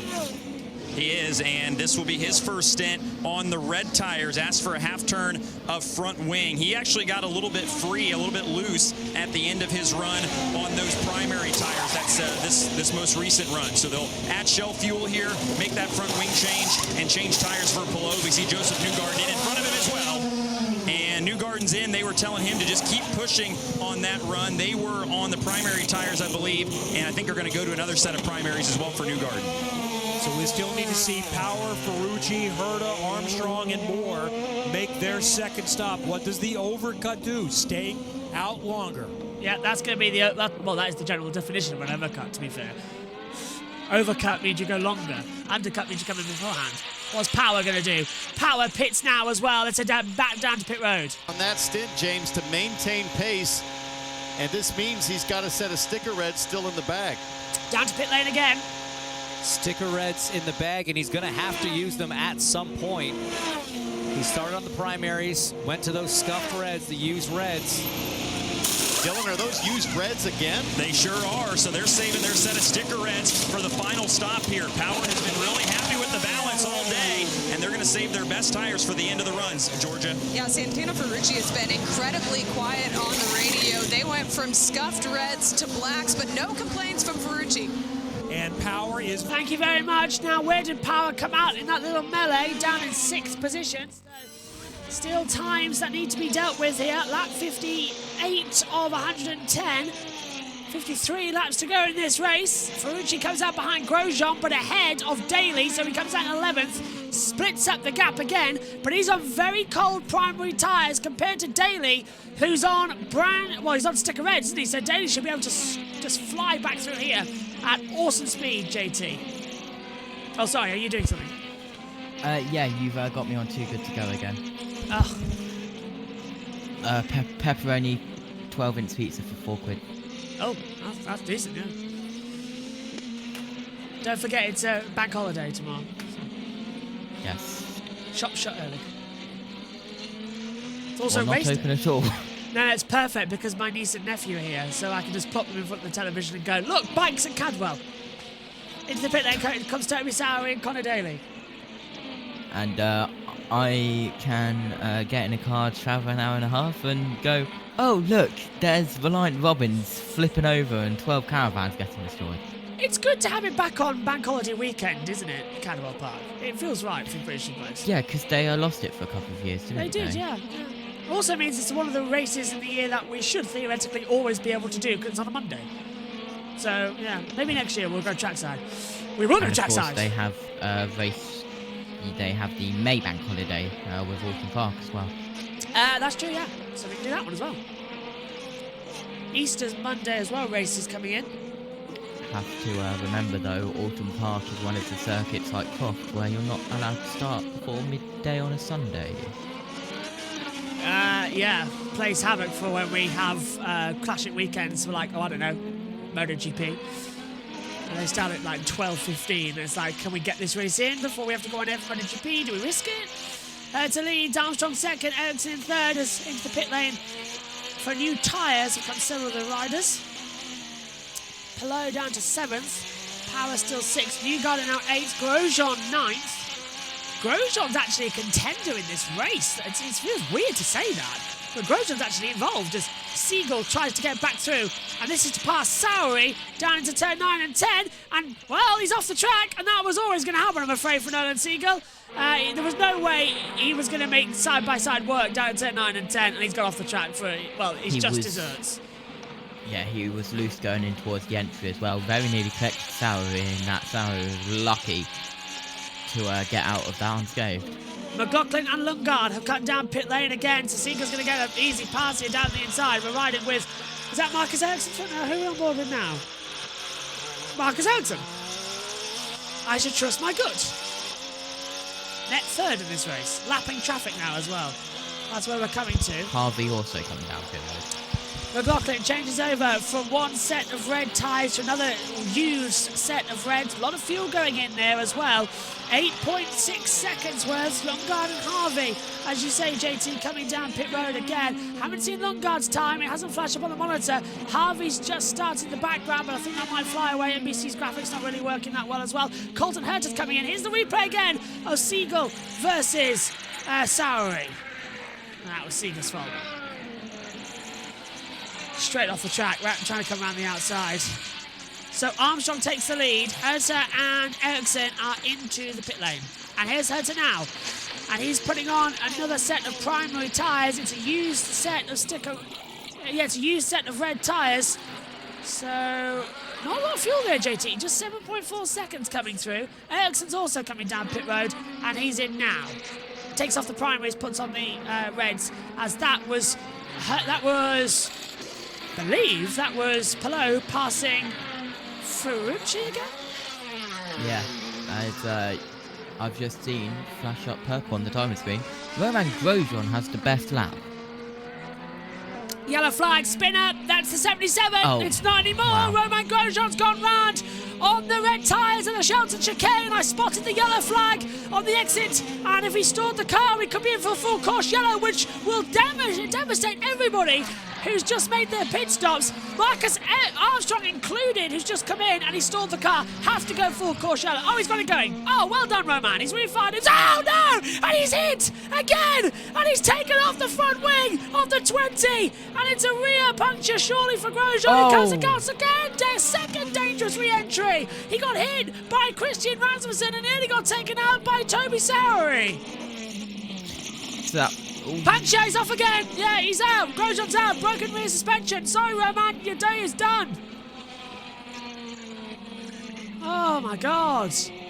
Well, I'll tell you what happened. You lost control with the left rear getting that kicker off the turn 1 Yeah, he's got I don't know if it's a puncture, JT, or suspension, but he's now in the way of everybody, but that was his own fault. What? He just slung back and then expected everyone to avoid him. Yeah, well, Romain Grosjean's used to being put into certain walls and armco barriers. Spins round, gets the accelerator back. Oh yeah, there's a car right there. What was Rasmussen supposed to? Yeah, behind me. What was Rasmussen supposed to do there? And it's got to be a broken suspension for Grosjean. How we've not gotten yellow, I don't know. By the way, well held at least. But Rasmussen boxing for new tyre. Oh. Refired up the battery, JT. Hybrid power restart. Wow. You're saying for once the hybrid battery restart actually worked? It did. Wow. And yeah, Rasmussen with broken front wing, trailing into the pit lane. Grosjean in now as well. Put new tires on it, but there is pretty heavy damage on the front of the 20. Yeah, like it's Cheers, a tough... Thanks, Georgia. So yeah, there is damage on the front there, JT.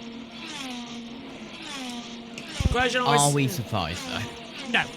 Grosjean always finds ways to stuff things up, says Rod. Well, he's done it in fine style today, I can tell you that much. Power, Palou, Newgarden, Herta, Ferrucci in top 5. 47 laps to go here at the Grand Prix of Portland. No yellows in this race, bar the opening lap. I was hoping we might get a caution there, actually, because then we could throw down to Tom Gaymore and get his thoughts on the race as well. Friend of the network, who is coming on for some races later on in the season. Not INDYCAR related, of course, because he works for Sky Sports F1 for those, but other races around the board, like an F1 as well, sliding in. But he's working on the Paralympics at the moment. Oh, guess what's gone off again? Oh, guess what's everything gone off? Yeah, well, actually, it looks like we're going to have to go to the game ball for a second so I can fix things again. Back to Tom. Sure, Will Power wouldn't agree. Marcus Armstrong was right on the bubble there. They dived into pit lane to get that car serviced on the pressure that there may have been a caution. There wasn't, and so we were left to rue over what went wrong there. Well, Romain Grosjean made a mistake all by himself, which is, for someone of his experience at the sharp end of the field, well, he'll be kicking himself, but then to drive into the path of cars coming through that chicane, well, that's unforgivable, and I'm sure race control will come down on the Frenchman like a ton of bricks for that. And poor old Rasmussen, well, his race now heavily compromised as we look at Yuri Vips there, running through the far chicane. I think that's Yuri Vips. Well, we're on board with the Auto Nation car. This is Rahal, yeah, it's Rahal. They've got the same livery, but different sponsors on the side pod. So from the aerial, you can't see. So that was Graham Rahal finding a way past Carl Kirkwood for 7th place there. And textbook stuff, using the hybrid deployment and the push to pass. Now, push to pass hasn't changed. You still have that allocation available to you over the course of a race. And of course, the hybrid you will have every single lap as long as you've made the regeneration and you have that available energy deployable to you. And for me, I think, and we saw this conversation earlier on X, it's a much better system than the DRS, having pushed the pass coupled with the hybrid, because it gives that tactical element. It's not just there for you to drive past other cars. People can use it to attack and defend, but of course you will run out at some stage of the push to pass if you use it too freely, and then you've just got the hybrid available to you. You're back with us on USA. We're just getting a few updates sorted as well, as the iPad has stopped working. Always the way to go, isn't it, JT? To have your power supply die and it not let you start doing it. What are you making of the race so far then? Lap 67 of this race.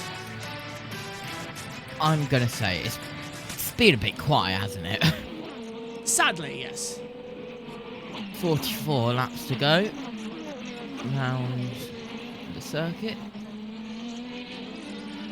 Right, I've got it working. 43. I've got it working. I'm scared to touch it half the time. I really am. It's having. We've only had 132 on-track passes for position. Is that it? That's it. Oh, I was expecting more, to be fair. Right, if we all talk very quietly, it might just work without prodding.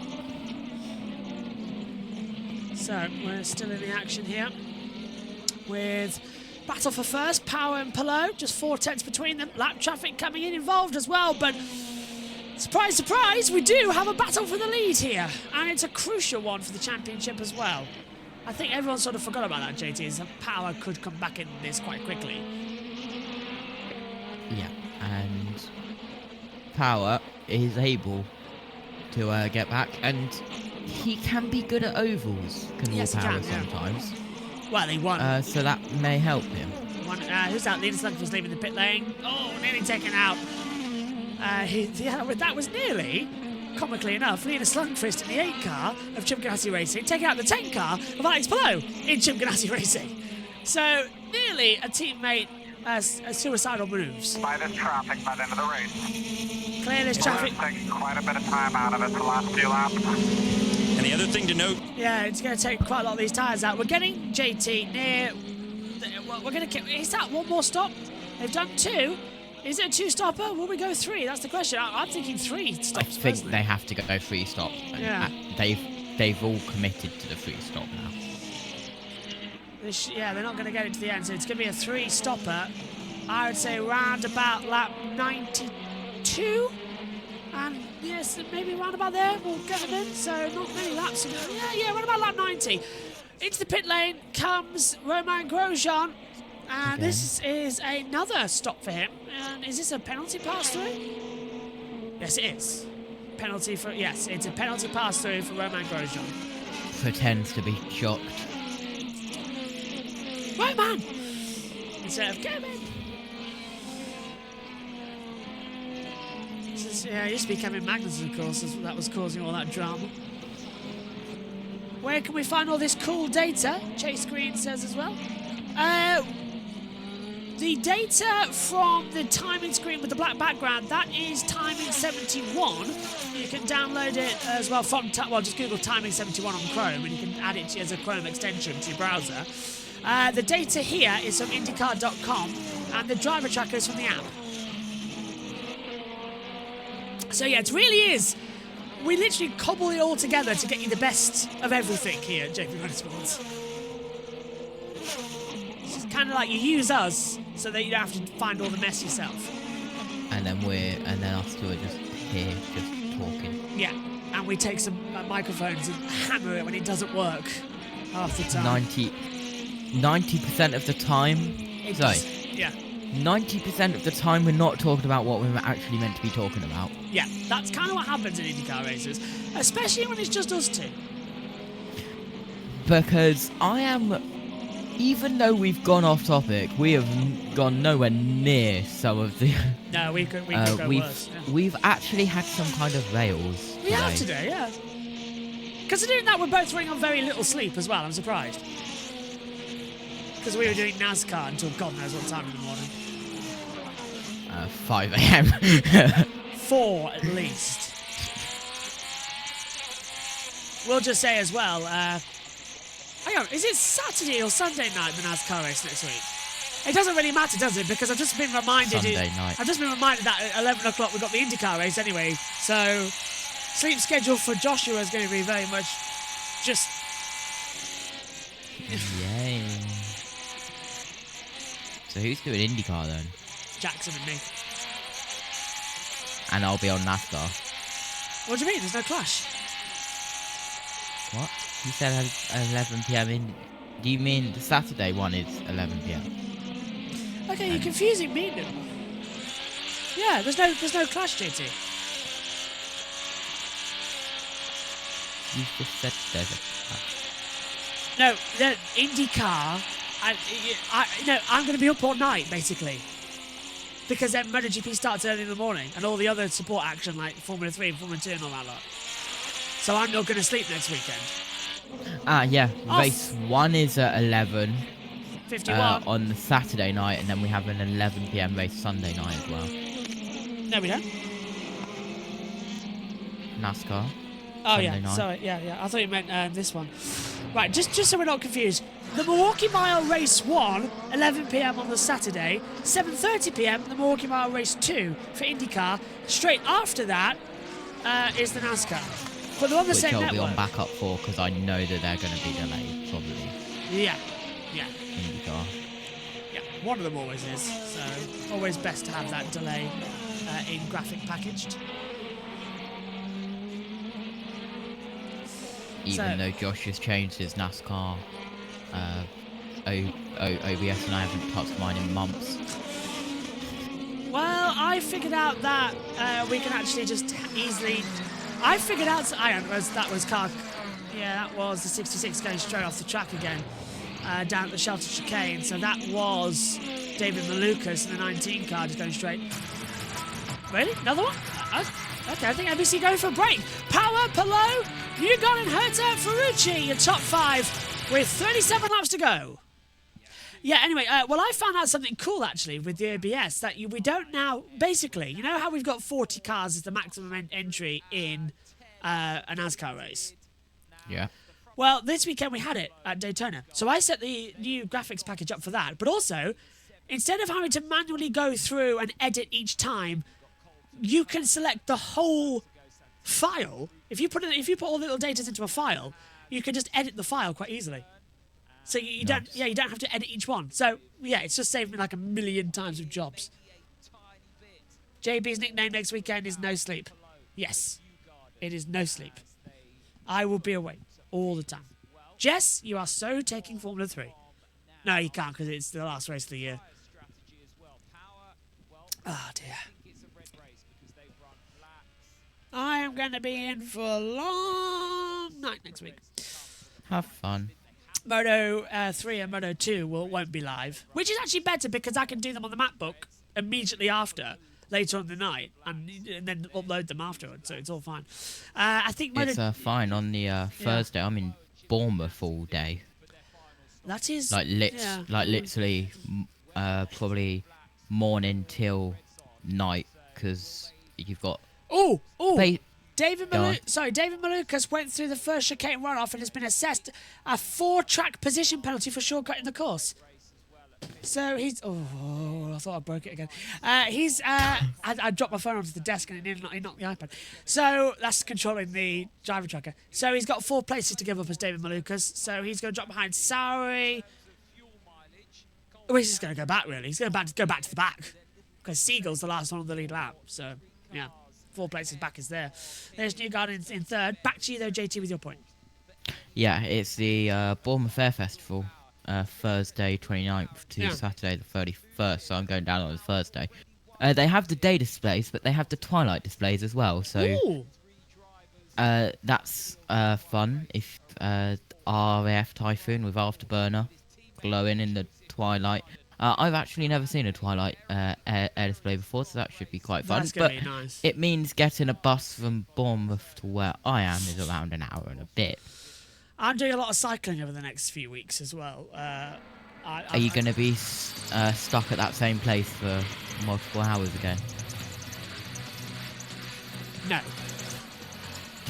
We had to wait.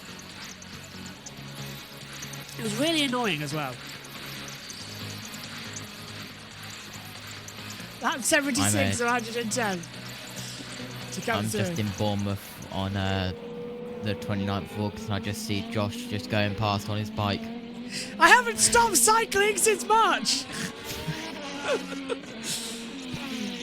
If anyone doesn't get that, by the way, I live near Cleethorpes, so the Meridian line, which is the timeline of the entire world, the Greenwich Meridian line, I live where it intersects.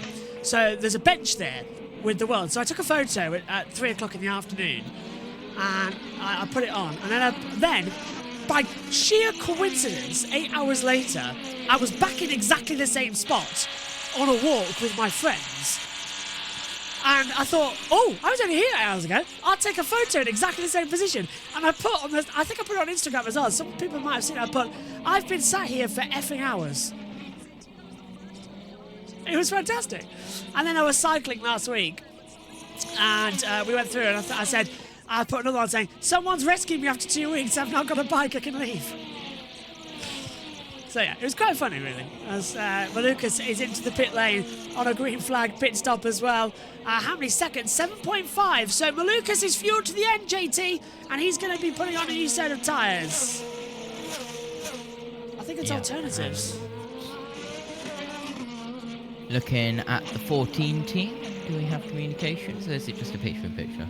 It's picture-in-picture. Yeah, it's picture-in-picture. Kevin Lee's in the commentary box as well, shouting over. It's Ferrucci and his strategists watching on. Normally when they do this in NASCAR, we get comms, but it's fine. Yeah. Well, don't forget, JT, NBC don't care about INDYCAR anymore. That's why They don't. everything is slowly going over to NASCAR. Can we wait for when Fox takes over next year? No, we can't. I cannot wait to see what they're going to do with it. My only worry is that it's going to feel exactly the same as NBC. That's my only worry. Fox could actually do something brilliant, you know. And they could do what NBC are trialling out now and have every green flag lap shown without the commercial or side-by-side picture. And then, under yellow, go to stage breaks. Go to the breaks. Like they did in Daytona for NBC. Yeah, NBC, nothing but commercials, didn't go to commercial in green flags yesterday. And do you know what the viewing figures were? 20% up on what they normally would be. I wonder why. Yeah, because in every 5 minutes you're being asked to buy talc.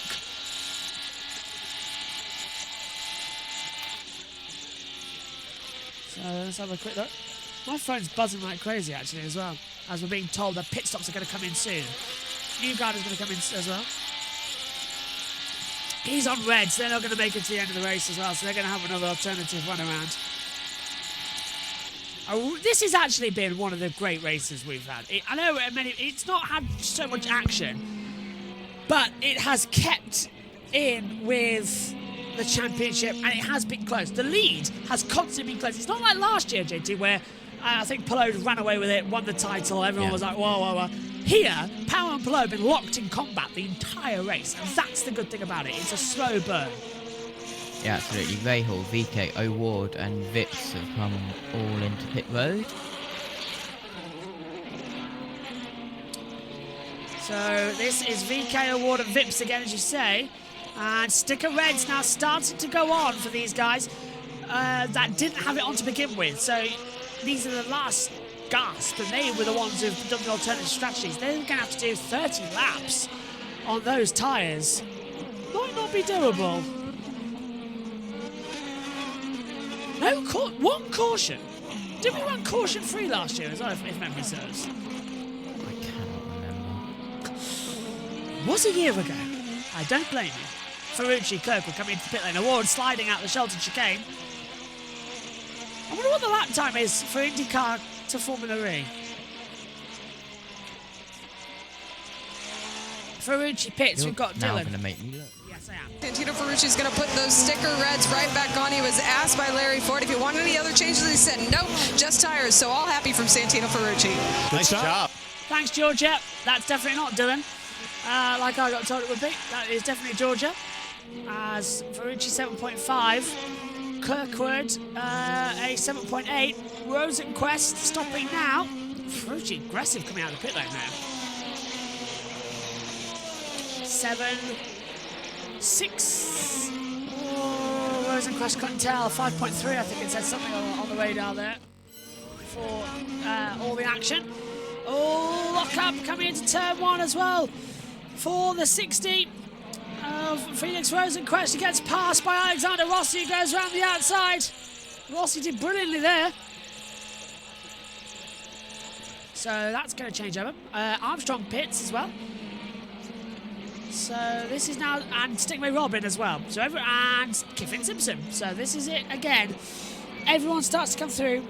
Ferrucci, it was new, sorry, it was sticker reds 10 for Ferrucci. seconds. The gap. Yeah. So, So okay.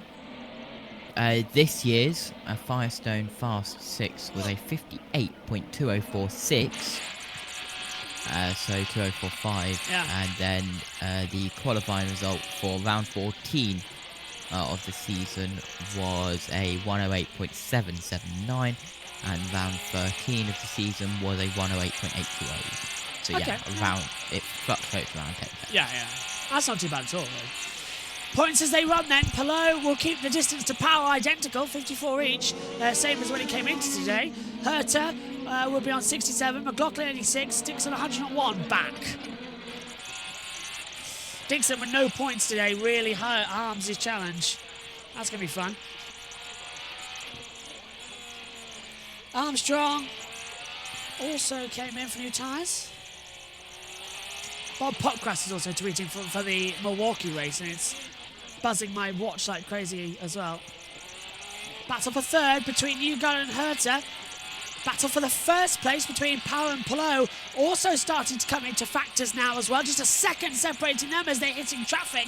As you can see, the green car highlighted on the driver tracker, that is Power, and that's the one you've got to keep an eye on through the first couple of corners. Herter right behind it in fourth, closing back up again, JT, and this is where we like to see it.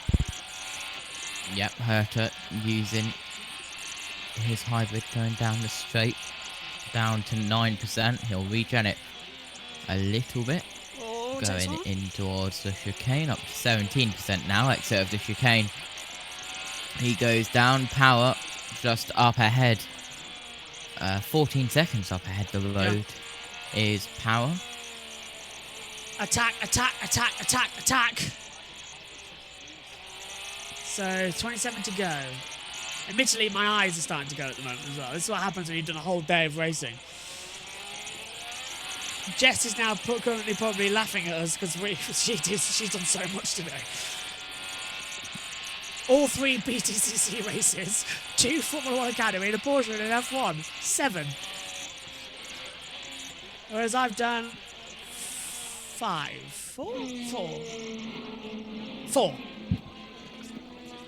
Sorry, Jess. Even Megan's done 3 today. Even I've done a lot today. 2. Plus the 14 races and Destruction Derby I recorded. Yeah, fair point.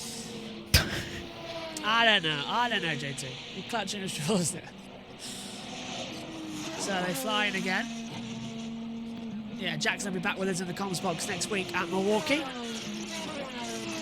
As we see, again, here's the 11 of Marcus Armstrong coming out of the last corner. Giving it the welly. He's got right behind him, that is Santino Ferrucci in 10th position. Ray Hall just behind him. But then it's the lap cars coming through again of Power. So Ray Hall, Ferrucci, Armstrong, the next to be lapped. Sowry 6 seconds further up the road. But into the pit lane again comes Colton Herter. His 3rd stop of the day. Scott McLaughlin in as well. We've lost to TV yet again. I'll hand you back to the pit lane. Says he can on Alex Palou. He was asked by Rob Edwards if he wanted any changes. No changes to the wing. Fresh reds on Colton Herter. He's down. Stalled. Oh, he stalled it. Colton Herter stalled. There he goes. A critical 5 or 6 seconds. Herter stalled it, JT, and that's 11.2 seconds. He's taken out of the race. Wow. Drama, and here comes Scott McLaughlin. I want to hear that again as McLaughlin comes in for his last stop. I don't know, Georgia, maybe you could give us some clarity on whether or not you heard a full engine stall there. So as we have understood them in the past, the hybrid is not allowed to restart the car on pit lane. Yeah, Georgia, can you confirm that the engine was dead? It did sound quiet to me. It did sound like the engine was off.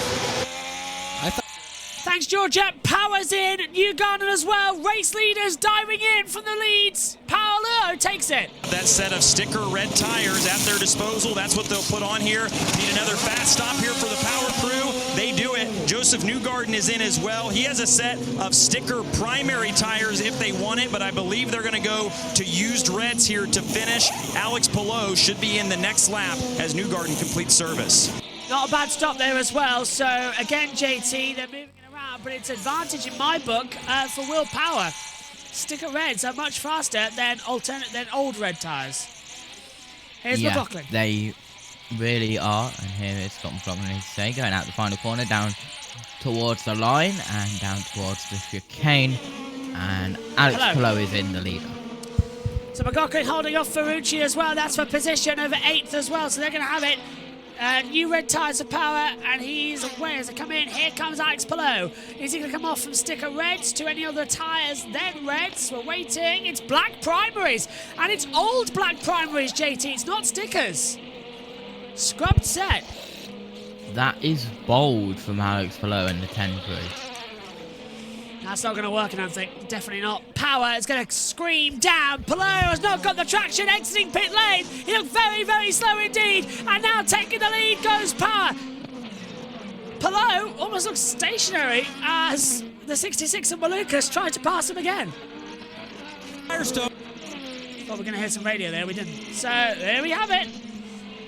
All change. Power leads Palou by 2 seconds. Ericsson long stop. Oh, yeah, it is long stop for Marcus Ericsson. He is back out on track, though. I think it was a timer glitch. 23 laps to go. Getting to the business end here of the Grand Prix of Portland. Power, Palou, Lundgaard, Newgarden and Herta. And they've stayed caution-free the majority of the race as well. Only that opening lap crash for Scott Dixon, a championship contender, throwing it towards the wall. Palou is going to be not too pleased with being second, but 50 points for him for Power. He will be happy. I'm happy at the moment as well. Will Power's won 2 races so far this year, Road America and Iowa, and I was not in the commentary box for either of them. I mean, I was, but I wasn't. Because I ended up being in Road America. But Jackson led both of them, and I wasn't there. So, yeah, I would like to call Will Power winning a race. I've not done that since Detroit 2 years ago. Or 3 years ago. However long we were. Yeah. There goes 45 coming in as well. But because he won the last Belial race, of course. Let's not forget. Will Power. Back in 2021? Oh, when did we leave Belial? 22? 22. Yeah, 22 we left Belial. I know I've covered races from Belial as well. Missed that. Big lock-up coming in then from the 60 car of Felix Rosencrest. Couldn't take it a bit much. I'll tell you what though, JT, it's all action now, isn't it? One mistake, it's going to throw it into the barrier. Yeah, and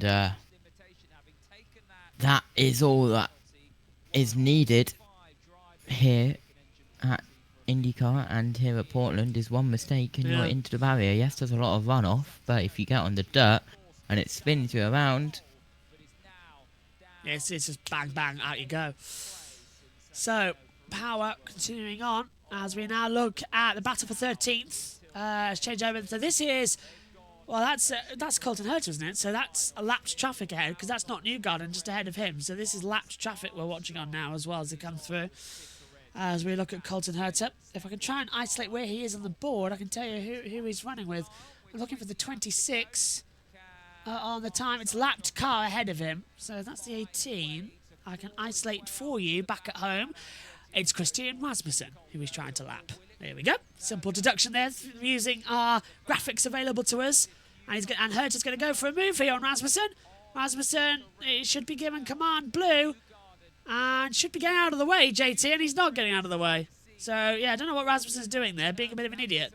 He'll look for the blue flag at the start-finish line there. Yeah, I was about to look on the onboard, but we cut away to the aerial cam. Are you forgetting your onboards on the app, JT? I don't have the app open. Ah.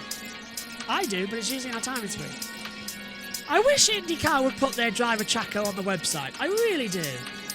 The app which I have open on my phone is the light control. Oh, right. I can control mine over there as well. I've got Bluetooth ones as well, so it pulses with the music. I just haven't set them up yet, because I haven't redecorated yet. Got them at Christmas as well. 8 months ago. Haven't stopped. Oh, maybe one day. Herta coming in. Sticker set he's got on. A little bit of trouble with getting the front light off. Full stall. It had to be umbilical corded, so it was a full stall. Yeah, that engine did not restart, did it? He restarted on the battery though again, JT. That's the second one we've seen restart on the battery. Yeah, that was... They got the starter ready, but they didn't insert it into the back of the car. Giggity. Let the 30 go by. Let the 30 go by. So that's Fittipaldi, he's been told to let by. Rasmussen's just come in at the back of the field. Yep. From the 20. I'm not sure why they're saying that on the race control information, but we'll see. 19 laps to go anyway. Now 18 laps to go. Hang on a minute. 18. It's 18 laps to go. NBC's timing graphics were wrong. There we go. It's corrected itself now. 18 to go. That's about 18 minutes. As Pietro Fittipaldi is let through by Colton Herta. Now, they are on Trail Lemanaga Racing to Andretti Global, so that's not an alliance thing, so that's a bit weird as to why they let that through. I'm sure Grid Tonight will be having a field day with that on Wednesday.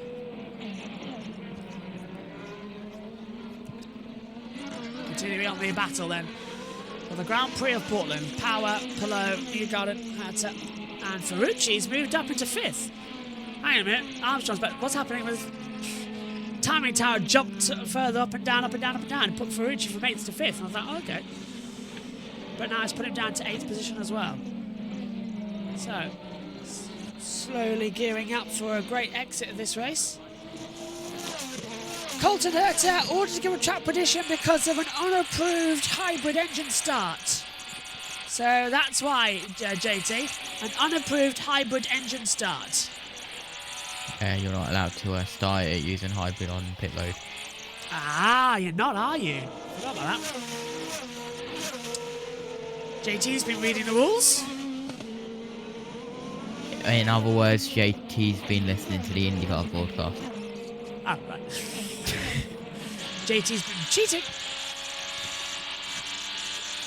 In other words, JT's been using the resources and graphics that are available to him. 484 points below, 54 points behind Power. And I think that was 57 behind for Herta. Very well done, JT. Very well done. So, just a reminder that we have all of the action from an INDYCAR weekend coming your way. I think I'm with you for the remaining races as well, actually. There's not one I miss. I even give up a NASCAR playoff. I give a NASCAR playoff off to do Nashville. So, yeah. I believe, JT, that'll allow you to moonlight on USRN as well. Yay. Technically, we're moonlighting right now because we're covering this race. We're giving Matthew Owens a very well-deserved day off. His first Sunday off in a significant amount of months, I might add. And if you're listening to USRN, you can join us for coverage of the US Open over the next 14 days as well. It must be so hard listening on USRN because you can't see our cameras and there's some of the stuff that we waffle about. It must be so hard to follow. I sometimes wonder, are they just sat there banging their heads against wherever they're listening to? Hello, everyone listening in. We do try and be descriptive, but after something or other, you just get a bit dazed and confused. Like how I'm going to tell you that pepperoni pizza that I was talking about is now cold. Oh, right. No cautions, I see to eat. Great method to reheat pizza, JT. Put some water in a frying pan, put the pizza inside the frying pan, cover it with the lid of the pan, and let it sizzle, and you get a lovely soft pizza. We know how that ended last time when I sprayed a bit of oil into the pan, making crispy bacon, and it kind of caught the flame. Water, not oil. Or, do you have an air fryer? No. Oh. Get an air fryer and you can reheat your pizza in the air fryer. Don't microwave it. Never microwave it. Never microwave leftover pizza. Cold pizza's the best pizza. Cold pizza is the best. Alongside second to a cold kebab. A cold kebab in the morning is the most delicious post-night out food ever. Sorry, that is me. You're going to hate me for this, but I can't agree with you on that because I've had a kebab. You can't. But yeah. I'll tell you what, there's a lovely thing just outside actually, where who runs it? Oh, name's gone on my head now. Patro Ward runs it. No, name's gone on my head. Ah, it's a really, oh, I can't remember. Oh, here's a throwback. 2019. Yeah, side by side. That was last time Power won here at Portland. We heard from Will Power in our pre-race show as well. Twice, actually. We got a couple of interviews with him. Well, you get to hear him for a millionth time on the Grid Network. If he wins this one. I have just realised, JT, you're very rarely on the Grid Network. You're on it right now. The only time I'm on Grid Network is when I'm JB and... Yeah. For anyone who watches Grid Network and doesn't know who JT is, JT. I'm the person who likes to derail broadcasts, not realising I'm doing it, and then I kind of get my head back into gear and stop waffling, and then 30 seconds later, the waffle starts again. Talking of waffles, did you have any Stroop waffles over the weekend? No. No, I didn't either. I tried to look for some at the shop, but they weren't there. I was a bit disappointed with that. And also, anything spreadsheet related, hi. Yes. It's not often that Josh is shouting for me to turn up to the box. It's normally me shouting other people to turn up to the box when they're late. Yeah, to be fair, you did worry me when we were coming. Like, I was 2 minutes away from being like, I'm gonna have to start the show completely on my own, because we were coming away from the well, it wasn't pre-recorded. The pre-recorded segments of the show we were coming to the end of, and nobody was in the commentary box, and I was like, oh, where is everyone? So I was a bit. I was behind the scenes setting USN up. Yeah, I thought you might be, but it's the fact because I saw you were online on Discord, but marked as busy. Yeah, I am never green. I'm always do not disturb. If I am online or idle, there's something wrong with me. I tell you what, though, Megan is getting really confused with her Discord as well. She this morning she was like, I can't do Discord. I can't control it. I was like, you just press a button. I was not needed this morning. I could have stayed in bed until 9 a.m. I was absolutely not needed. Jess had perfect control of the TeamViewer. It was just Megan with the laptop that she couldn't control. Discord is so annoying with sending photos when you're in the middle of nowhere with not a stable connection. I was trying to send a photo into manager's channel when I was at the raceway today. Of the pace car was looking a little bit different. They had one of the recovery forklifts being the pace car, while the pace car was finishing the lap of honour that they do for the winner after the race. So they had the forklift take over for one time, and then the pace car picked them back up halfway around the lap. But it was weird seeing a forklift as a pace car. I've seen a bus as a pace car once before, as well as Power gets through on some lap traffic as well. Linus Lundqvist back in the pit lane again after. Well, it's his fourth stop of the day, actually. So they use recovery trucks as pace cars quite often at Ringwood and Aldershot and all the other stuff, but a forklift? Yeah. I have seen a bus as a safety car once. That was weird. Like, I could not get my head around that. That was weird. There was this one time in Canada, in Formula 1, where the safety car had we had 5 safety cars, right, in that race. It's back on USA. We had 5 safety cars in one race, and the safety car had just come in, and it was in the process of being refueled. And in those days, they didn't have 2 safety cars identical, only one. So the safety car had to get sent out again because Robin Kubica had his accident. So it was 2007. And the safety car wasn't refueled yet. So they sent out the course car for a lap that picked the field up. So it was like a Toyota Chevy as the safety car, whilst the Mercedes was getting refueled. So yeah. I forgot to mention this at touring cars, but a certain driver was racing in the 1 litre hot rods where I was today. Who? You may recognise his surname, Benny Simpson. brother of perhaps of a certain Simpson of Kiffin? Son of Matt Simpson. Really? Son of He Matt? won Heat 1 and the final. Well, it's been a day of fathers and sons, hasn't it? Right at the start of the day, 22 hours ago, Harrison Burton winning at Daytona. Jeff Burton was commentating on it. How good, by the way, did it sound with actual passion in the NASCAR commentary box on NBC? I need to rewatch it back. I still haven't. It was great. But I've heard it was good. Yeah, Lee Diffie screaming, and then your little boy's done it, and all that lot. I was like, oh, it's so good. It was fantastic. Yeah, I heard that bit when I was looking at the highlights.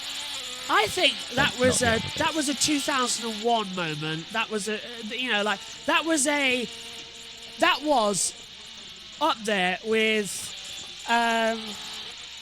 was up there with Junior winning the Pepsi 400 back then.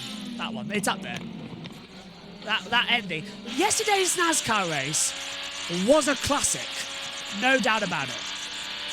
Even if cars didn't know how to stay on all four wheels. That's true, yeah. Still, we were done in like 2.5 hours, really. It didn't take that long onto the actual race, compared to the usual 3 odd hours. We're coming up. We're just going to hit the 2-hour mark on this IndyCar race, by the way, as well. 7 laps to go, so it's another 7 minutes. Not bad at all for this one.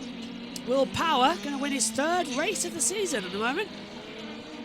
And I tell you what, JT, Pelot must have just had no tyres left. Black primaries compared to sticker reds. It's 8 seconds back now and falling fast. Yeah, that wasn't really the best strategy, was it, for Pelot? Don't know what he was thinking. Absolute disaster class. Lee Diffie's call on the NASCAR race last night was epic, says Adam. It really was. Really was. Glad I still get to hear his calls, to be fair, on the NASCAR side of things. And also, he gets to work half the year. Gives him a lot more free time, though, compared to the IndyCar schedule. That goes from March to September. Although next year it finishes in August, doesn't it? Really short season for IndyCar next year. Power controlling it again. We're riding with the series champion, many a time. Indy 500 champion. Absolutely epic performance from Will Power today. Took the lead at the start, hasn't looked back once. As we'll come up with 5 to go. Seriously though, wrong tyre for Pelot. How he's managed to hold on to second, I don't know, to Newgarden. That is a surprise. 14 seconds is the gap on the timing monitor. So yeah, I definitely thought there'd be some change around there, some systems that needed adjusting. But they have been good. 5 to go.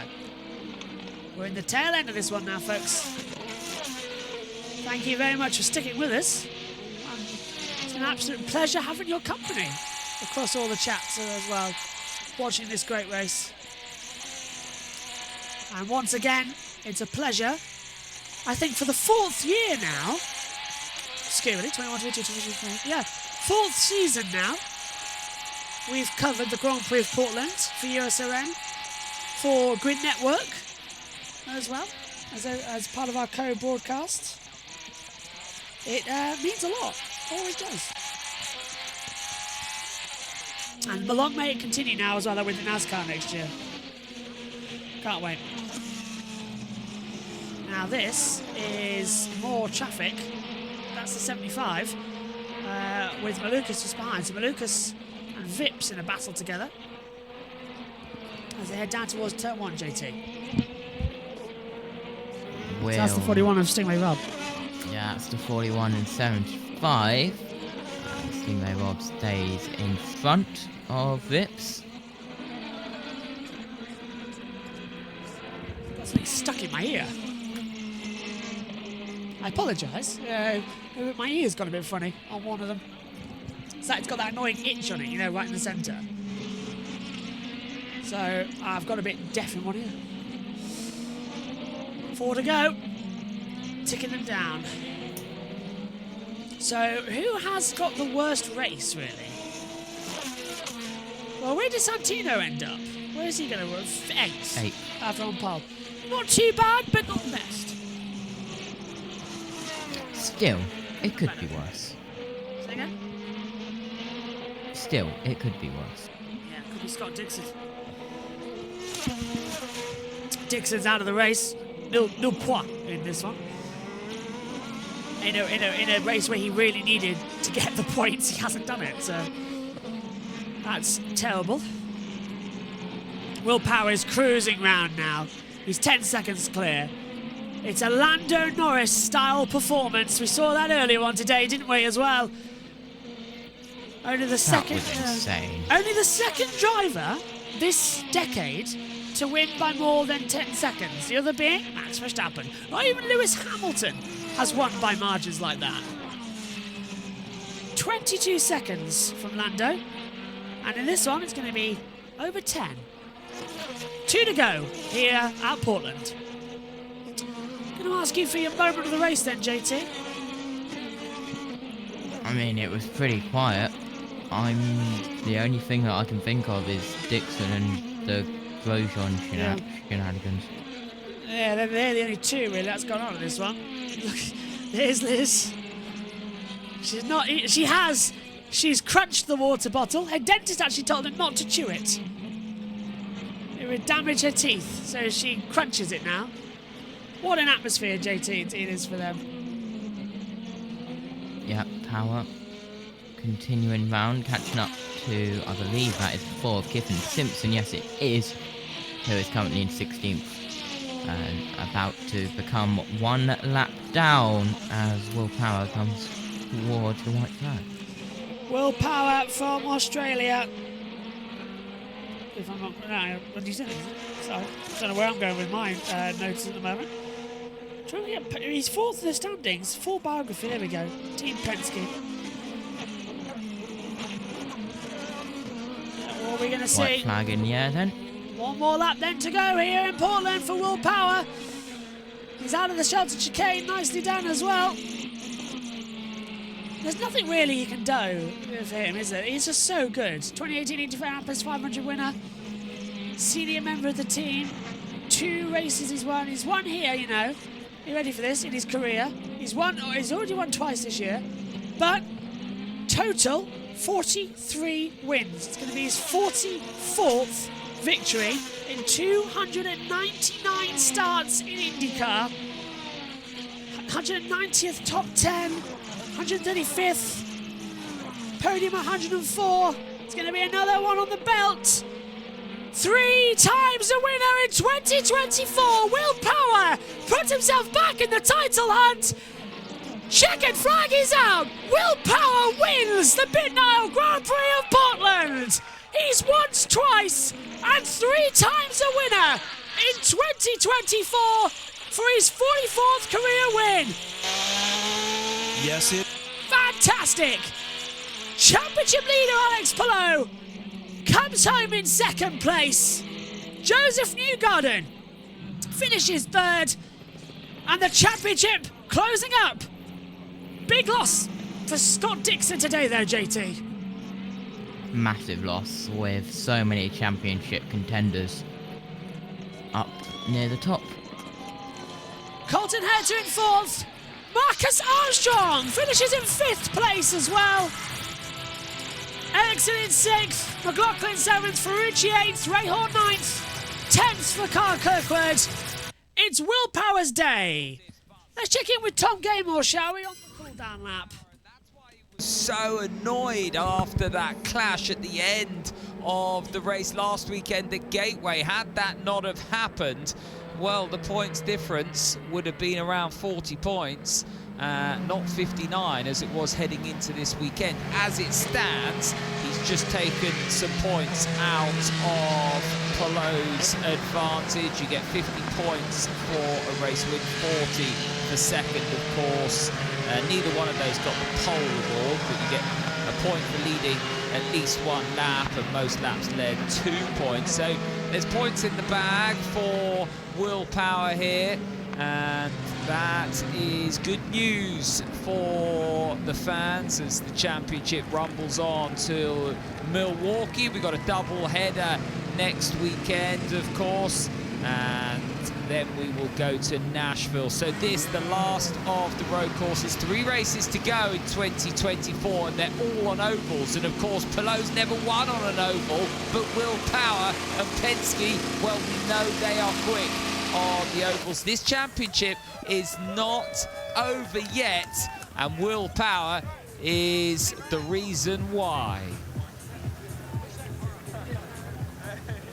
Let's go down for post-race ceremonies with NBC. Will Power is a race winner. It's just about time to celebrate at Portland International for the BitNile.com Grand Prix of Portland, where Will Power, now climbing out, has won for the 44th time. It's only Mario Andretti, Scott Dixon, and AJ Foyt that have more, and he is still in play for a 3rd championship. A dominating day for Power, leading over 100 laps, and Dylan Welch is there to greet him. And Will get all the helmets off and the safety gear, and a much happier encounter this weekend after a really frustrating weekend ago at Worldwide Technology Raceway. Hey, last week was tough for you. How rewarding was a performance like this today, ultimately, that ended up in victory lane? Oh man, very rewarding. I came here determined, so did the whole team. I mean, good job, man. Thank you. Thank you.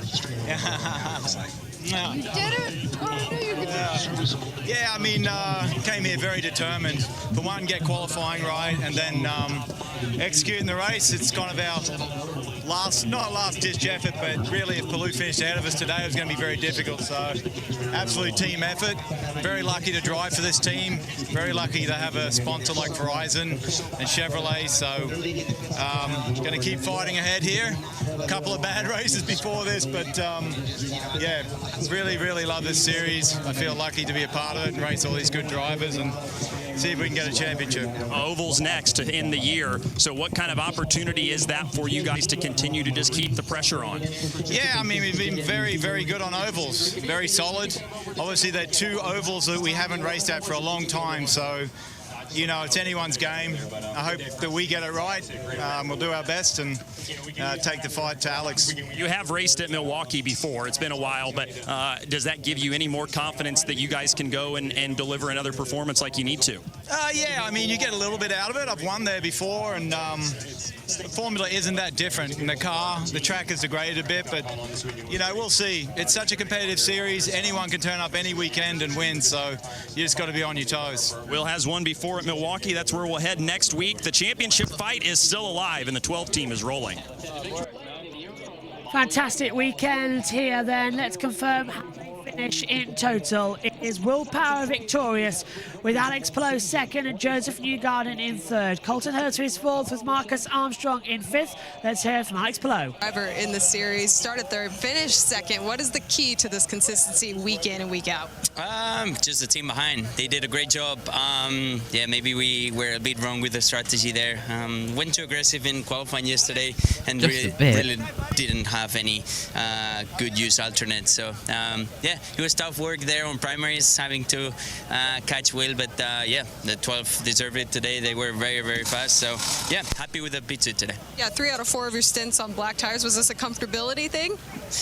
No, it was just that we thought primaries was going to be a bit closer than the alternates, and we used them yesterday in qualifying to try and get the pole. So yeah, not the right choice, but yeah, we'll try and make the right choice next time. Eyes set forward to Milwaukee, and a congrats, a nice job from Chip Ganassi. That's Alex Palou.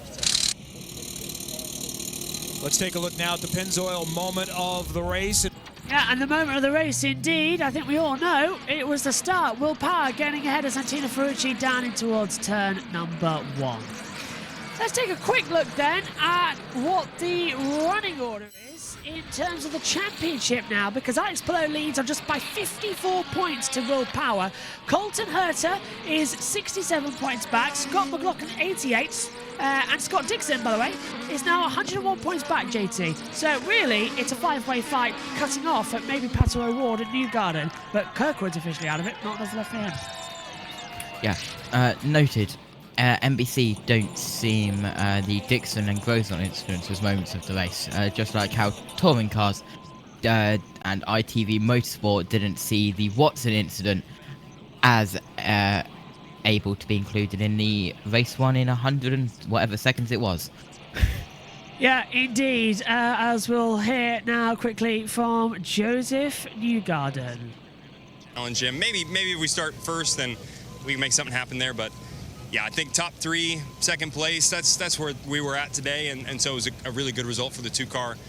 You know, TireRack.com is our first race sponsoring the 2-car, so you always want a victory when someone new's on board, but this is a good day. You know, I'm happy Will got the win. You know, he's been fast all weekend, and obviously, you know, he's still gunning for this championship, so definitely a car that we want to finish up front. So this is a great day for us. I always want more, and I don't like finishing third, but a good day for Team Penske. There was a lot of question marks and just kind of unknowns maybe about what tire was going to be preferred today. Did it change throughout the race as far as what you thought maybe would be the preferred tire? Not for us. You know, I was kind of waffling on it after the first stint, thinking, okay, is it going to be the red? Is it going to be the primary? I wasn't sure at that point, but going into it, I felt like the red was a little stronger for us, and that ended up being the case.